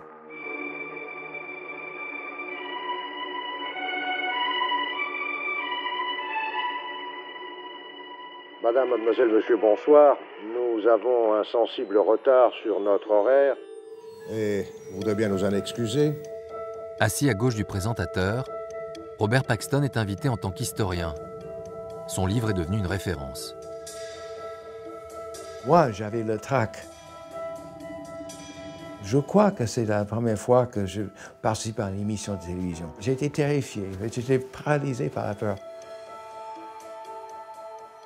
Autour de lui, un plateau d'invités explosifs, 3 grands résistants face à 3 pétainistes de premier plan, dont Jacques Izorni, l'ancien avocat de Pétain, et l'amiral Offand, ancien ministre de Vichy.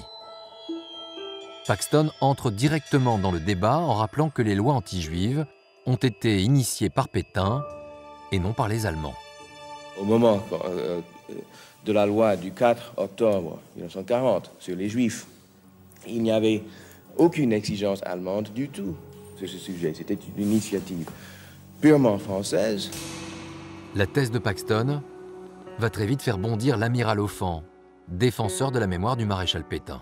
Trop bonne foi, tout le monde l'a dit. C'est la position du Vichy de l'éléphant. Et puis, je voudrais M. Paxton pour son bouquin, hein, mais ça qui est d'ailleurs une suite d'erreurs, mais je voudrais qu'il rectifie ses mots. Vous en expliquerez avec M. Paxton. Après l'émission, nous aurons tout le temps pour ça. À partir de là, l'historien n'arrivera plus à reprendre la parole. Jusqu'à la fin de l'émission, les 2 camps vont se déchirer dans un brouhaha incompréhensible. Nous étions en guerre, il fallait continuer à se battre, même si ça devait coûter les vies humaines. Venons, au vrai problème, c'est de savoir s'il avait avec les Anglais. On y est revenu au moment. Mais non, jamais. Faire dévier le débat, je ne le fais pas. Je suis prêt à justifier mon directeur de la... Laissez-moi parler, amiral. Vous êtes peut-être un peu dur d'oreille, mais laissez-moi parler. Le Danemark n'était pas en guerre avec l'Allemagne. Parlons pas, mais je vais vous en parler. Nous allons en parler. Nous y arrivons. Je termine. C'était très vif, les débats. Les gens s'engueulaient. On avait le sentiment d'être au milieu d'une quasi-bagarre. Et pendant que les spécialistes se déchirent, le standard explose. La polémique s'est aussi répandue dans les foyers français.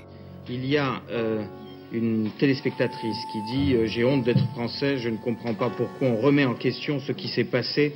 30 ans après, je suis indigné par cette émission. » Il n'y a rien dans l'histoire française aussi pénible que la défaite de 40 et l'occupation. J'étais jeune et naïf, j'ai mis le doigt sur quelque chose de très très sensible. Et moi, j'ajouterais simplement une chose, c'est que je pensais que 25 ans après la mort de Philippe Pétain, on aurait pu parler de tout ce qui s'est passé en France entre 1940 et 1944 avec moins de passion. Je l'avais dit, je crois, en présentant cette émission, eh bien je constate, je ne dis pas que je le regrette, car c'est un fait, que ces passions ne sont pas encore apaisées. Ce débat télévisé révèle qu'en 1976, la France ne peut quitter le terrain passionnel sur cette question. La raison est, semble-t-il, impossible. Les divisions, les fractures sont toujours là, sur Vichy, et tant que les représentants de l'État refuseront eux-mêmes de prendre position, rien ne pourra évoluer. Après les années Pompidou et les années Giscard, qui restent fidèles à la volonté de De Gaulle de ne pas rouvrir ce dossier, en 1981, c'est la gauche qui arrive au pouvoir avec François Mitterrand. Les militants de la mémoire attendent beaucoup de cette alternance. La France va-t-elle enfin reconnaître sa responsabilité? Certains le pensent et ils n'imaginent pas que le président Mitterrand va lui-même se retrouver au cœur de cette histoire française avec une affaire qui a été révélée 3 ans plus tôt.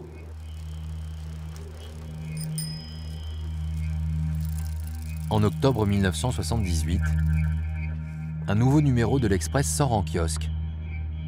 À l'intérieur, un titre choc. À Auschwitz, on n'a gazé que les poux. Cette phrase est tirée d'un long entretien accordé par Louis Darquier de Pellepoix, un ancien fonctionnaire de Vichy, réfugié en Espagne. C'est la première fois, pratiquement, qu'on prend la mesure qu'il existe en France un phénomène qu'on qualifiera plus tard de négationniste, c'est-à-dire qu'il y a des gens qui nient la Shoah. On n'a pas le droit de dire ça quand on sait que 6 millions de personnes ont été gazées parce qu'ils étaient juifs, dont 1 million d'enfants. On a tous été très très choqués par cette déclaration de Darquier de Pellepoix.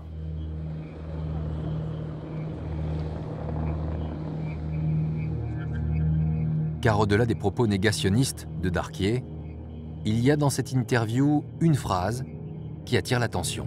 Darquier de Pellepoix met en cause un certain René Bousquet, qui était chef de la police sous Vichy, et il l'accuse d'être responsable de la rafle du Veldiv.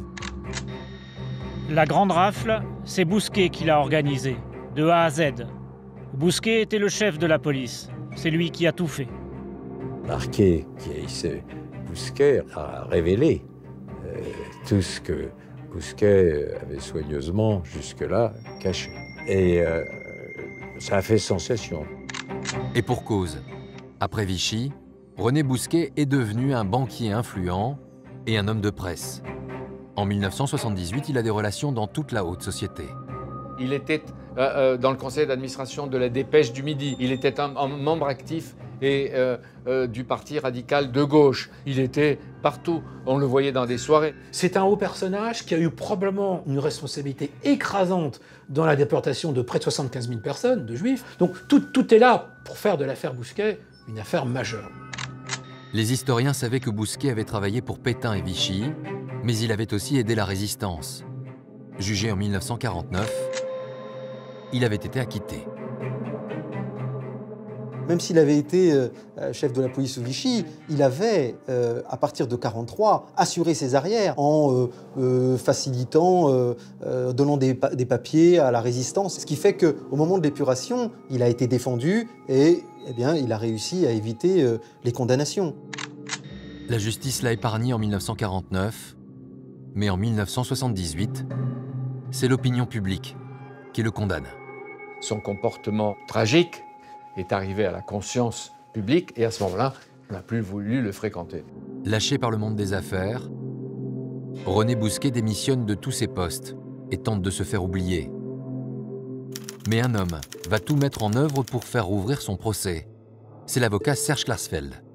La société politique française, en 1945 et dans les années d'après-guerre, a condamné Pétain et Laval pour ce qu'ils ont fait contre les Juifs. Mais les exécutants, ils ont tous été exonérés.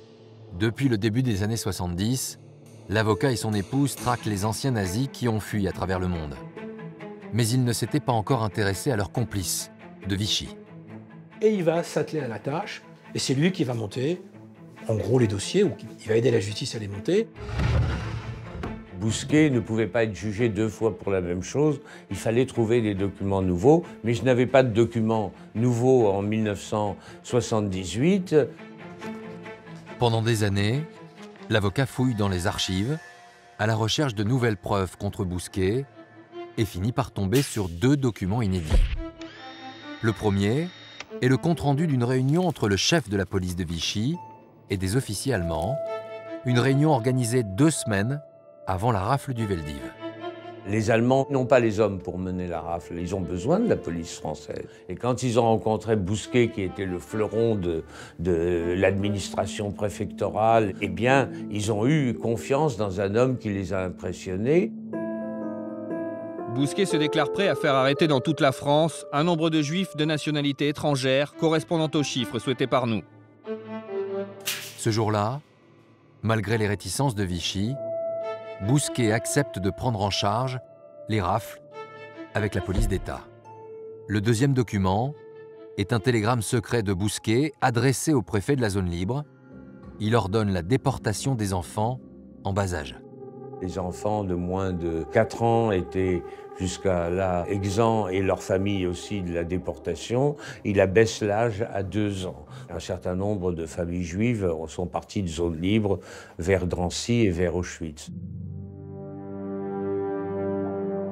En septembre 1989, muni de ces nouvelles preuves, l'avocat porte plainte contre René Bousquet pour crime contre l'humanité.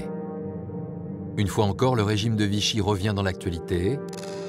Et une fois encore, cela ne plaît pas au pouvoir en place. À l'Élysée, François Mitterrand vient d'entamer son deuxième mandat. Depuis 8 ans, il a œuvré pour la mémoire des victimes de la Shoah, mais comme ses prédécesseurs, il ne veut pas que l'on reparle de Vichy. Il souhaitait que le dossier de Bousquet soit envoyé vers une voie de garage, c'est-à-dire la Haute Cour de justice, qui n'existait plus. François Mitterrand, par l'intermédiaire de ses ministres de la Justice, a freiné l'instruction de l'affaire Bousquet. Ce qui voulait dire que le pouvoir ne voulait pas d'un procès.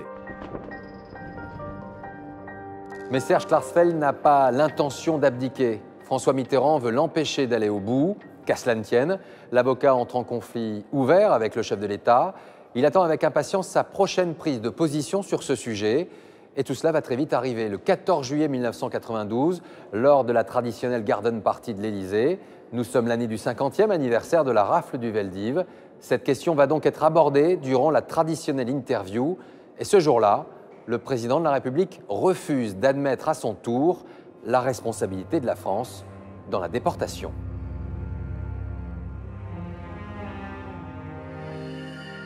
Monsieur le Président, vous savez que certains attendent de l'État français qu'il reconnaisse sa responsabilité dans ces crimes. Mais qu'est-ce que ça veut dire? En 1940, il y a eu un État français. L'État français, c'était le régime de Vichy. C'était pas la République.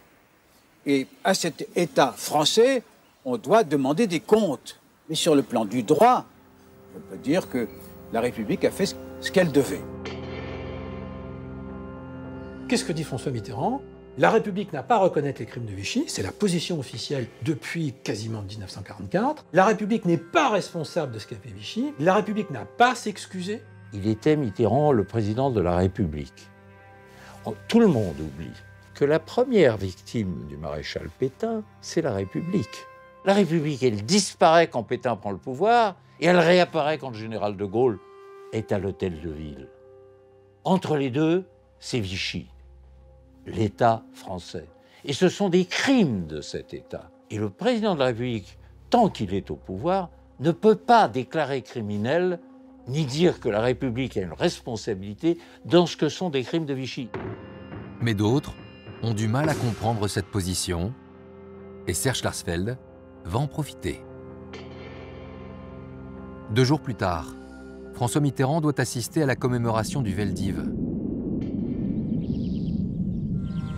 Un événement important, il est le premier président de la Ve République à y assister. Les gens l'attendent. Il y a 1000 ou 1500 personnes qui sont présentes, la tribune, des personnalités, et Mitterrand arrive.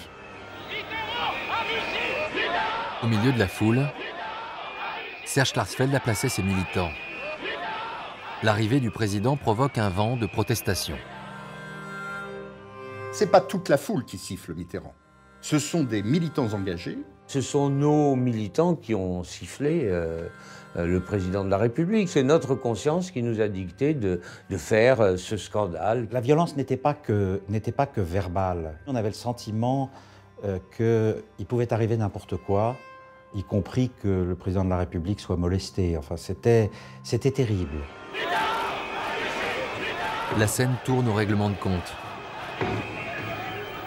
Les perturbateurs sont pris à partie physiquement. Lorsque soudain, une voix résonne. Celle de Robert Badinter. Je ne demande rien. Aucun applaudissement.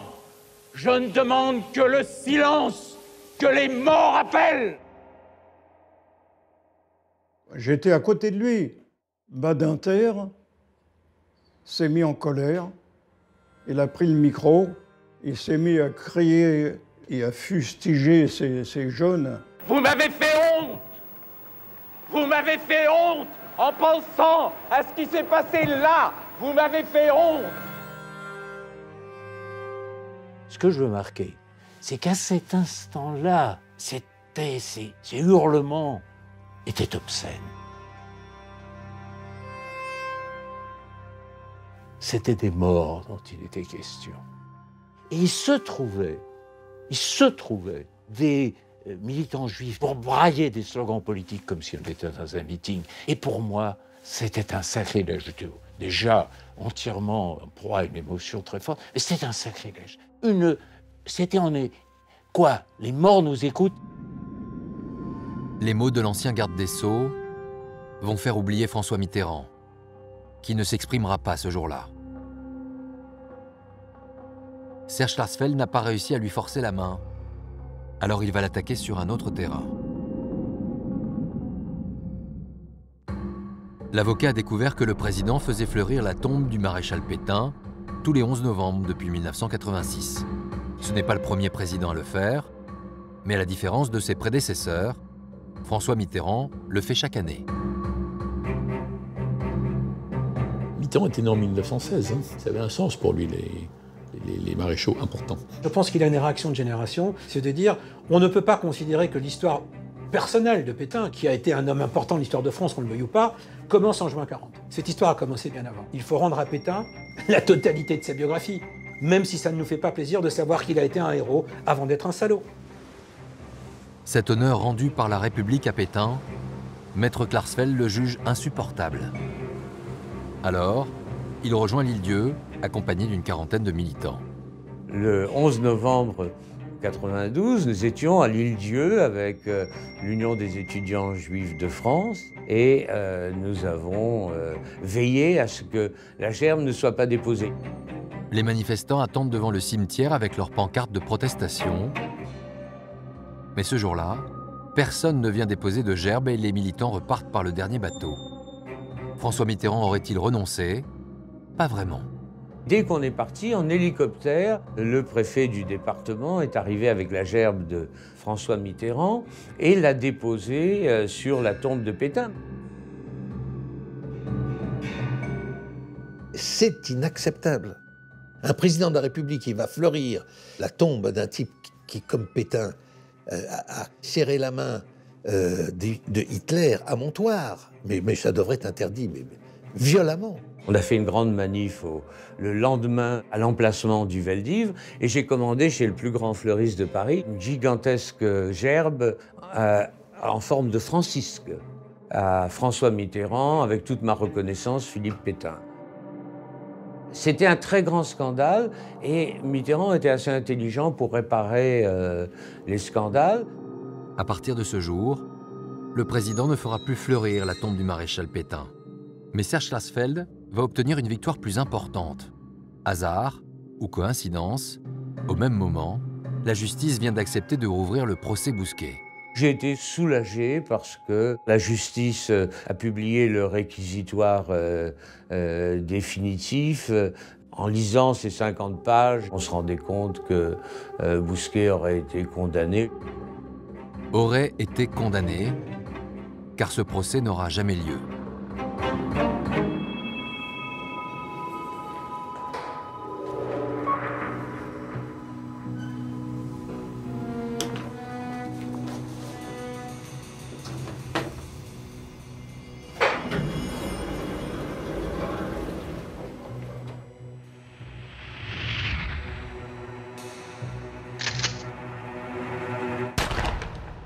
René Bousquet a été assassiné chez lui ce matin à Paris par un homme de 54 ans, Christian Didier, qui avait suivi plusieurs traitements psychiatriques. Le meurtre est l'œuvre d'un illuminé en quête de notoriété. Le jour même, il se rend à la police. C'est un acte fou qui va priver, d'une certaine manière, la France du grand procès de la solution finale et de rôle de Vichy dans la solution finale. René Bousquet est mort. Mais François Mitterrand n'en a pas tout à fait fini avec cette histoire. Un an après l'assassinat, le président de la République va pour la première fois devoir rendre des comptes sur son passé durant la guerre. Tout part d'un livre et d'une photo publiée en septembre 1994. Une jeunesse française signée Pierre Péan affiche en couverture François Mitterrand reçu par le maréchal Pétain en octobre 1942. Il est resté 18 mois à Vichy. Il a même été décoré de la Francisque avant de rejoindre la Résistance. François Mitterrand à Vichy, François Mitterrand et la Francisque, ça existait avant moi. Mais ça avait été écrit par des journaux et par des gens d'extrême droite. On croyait que c'était l'opposition à François Mitterrand qui, pour le déstabiliser, pour le décrédibiliser, faisait circuler, si vous voulez, cette rumeur. Donc ça, c'est la première révélation fondamentale. Et François Mitterrand ne dément pas avoir reçu la Francisque des mains de Pétain. Pour la jeune génération, c'est un choc.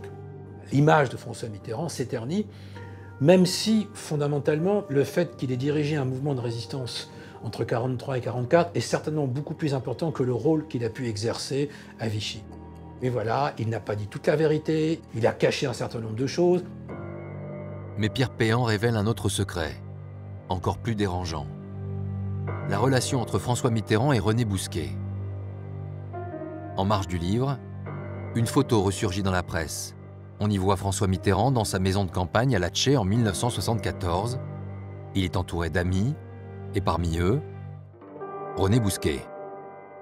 En tant que président de la République, François Mitterrand continue de recevoir à l'Élysée Bousquet, peut-être en catimini, mais il le voit, il dîne avec lui. Les gens ne parlaient que de ça, le monde s'était arrêté et c'était une occasion de montrer François Mitterrand du doigt. Même les socialistes. Et ça l'avait profondément touché. À l'époque, François Mitterrand, gravement malade, termine son deuxième mandat. Ce livre, c'est la polémique de trop. Il convoque à l'Élysée le président de France Télévisions, Jean-Pierre Elkabbach. C'est un homme que je vois fatigué, mais déterminé, en colère et décidé de passer à l'action. J'en ai assez, on m'attaque, cette fois je vais parler. Je suis prêt donc à faire lundi une émission à la télévision. 2 jours plus tard, l'interview doit avoir lieu en direct de l'Élysée. Mais François Mitterrand est souffrant.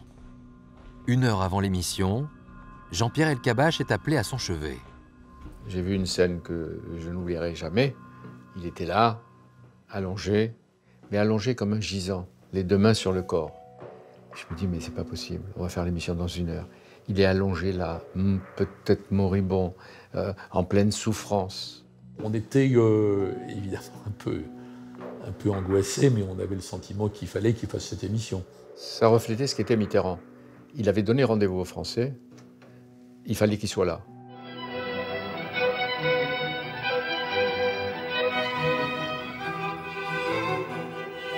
Monsieur le Président, bonsoir. Il y a des moments exceptionnels, en voici un.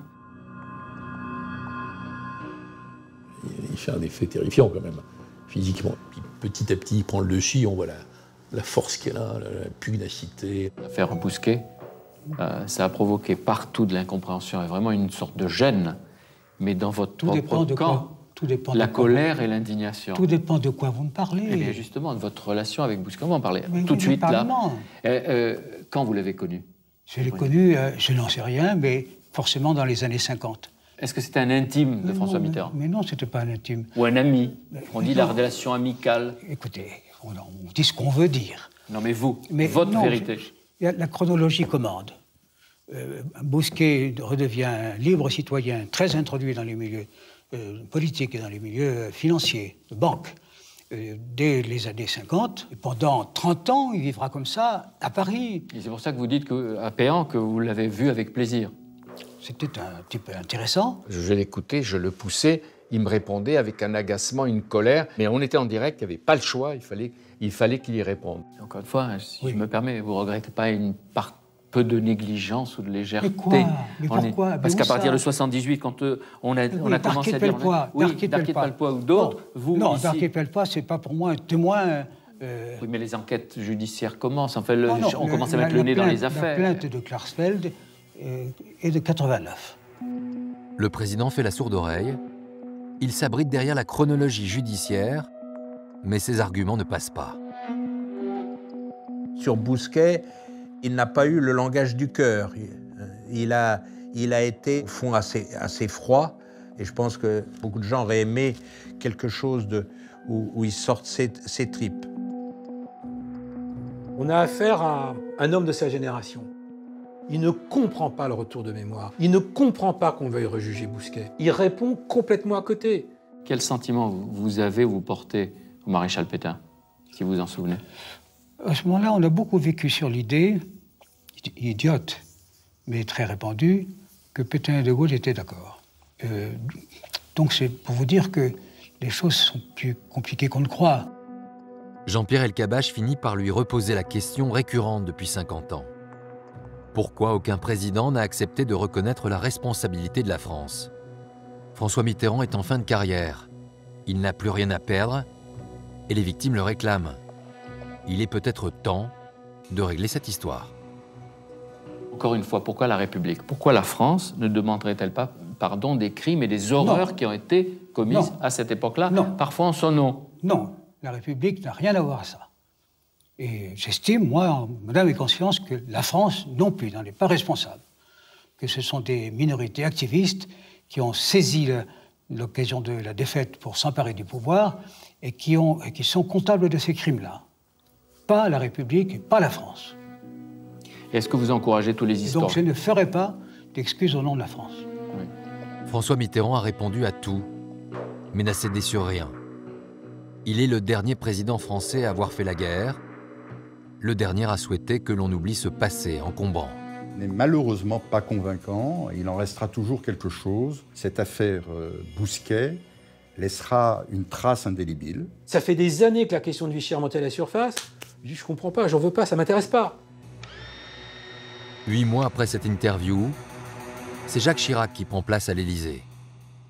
Un nouveau président et donc un nouvel espoir pour tous ceux qui attendent une reconnaissance officielle de la vérité. Quelques semaines après son élection, des représentants de la communauté juive se rendent à l'Élysée. Je vais accueillir la délégation et après, nous entrons dans le bureau du président. On s'installe autour de sa table basse. Jacques Chirac nous reçoit très chaleureusement. J'en viens à lui parler de la commémoration de la rafle du Veldiv qui doit avoir lieu 15 jours après. Il est étonné parce qu'il n'a pas l'information à ce moment-là.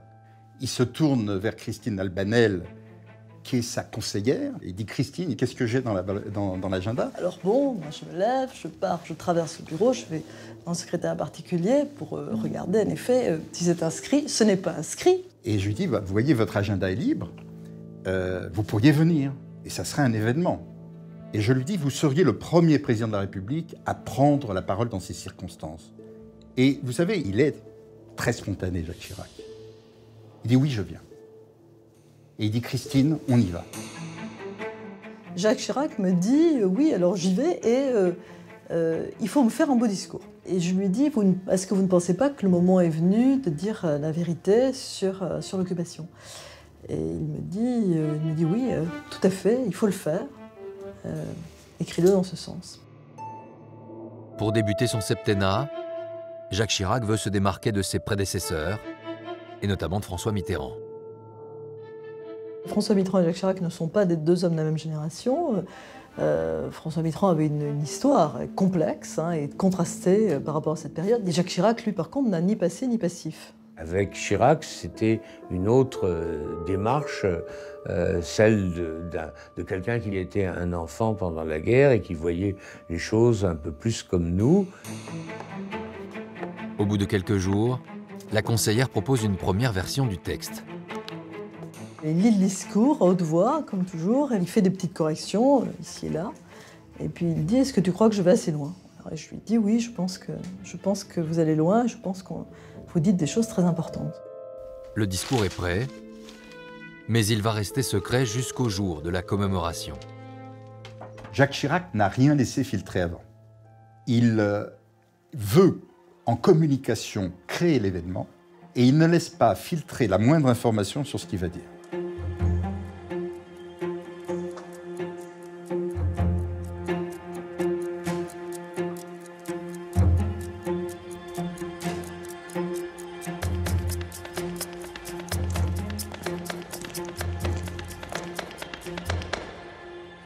Ces heures noires souillent à jamais notre histoire et sont une injure à notre passé et à nos traditions.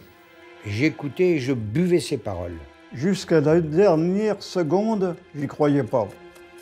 Oui, la folie criminelle de l'occupant a été, chacun le sait, secondée par des Français, secondée par l'État français. Je ne mesure même pas encore la portée historique de ce que vient de dire Jacques Chirac. Je suis presque abasourdi. Je ne pouvais pas imaginer un jour qu'un président de la République française puisse reconnaître que l'État français avait été complice du pire. La France, ce jour-là, accomplissait l'irréparable. Manquant à sa parole, elle livrait ses protégés à leur bourreau. Les larmes sont venues aux yeux parce que c'était l'aboutissement de tout un long chemin. Je dirais qu'un seul mot, enfin avec un point d'exclamation. On pouvait tourner la page.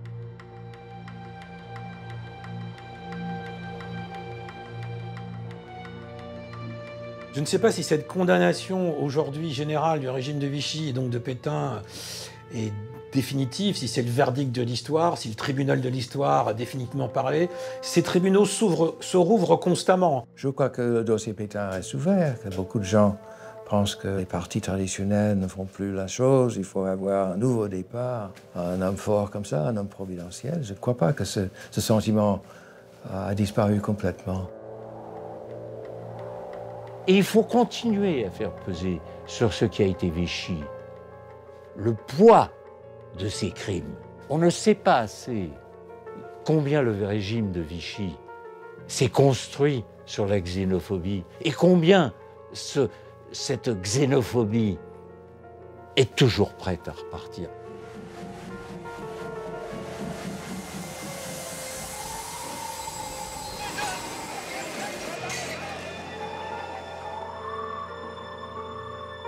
Des prises de position de présidents de la République issus d'une nouvelle génération, Jacques Chirac, puis Nicolas Sarkozy, et le 22 juillet 2012, François Hollande, qui s'inscrit dans la même ligne.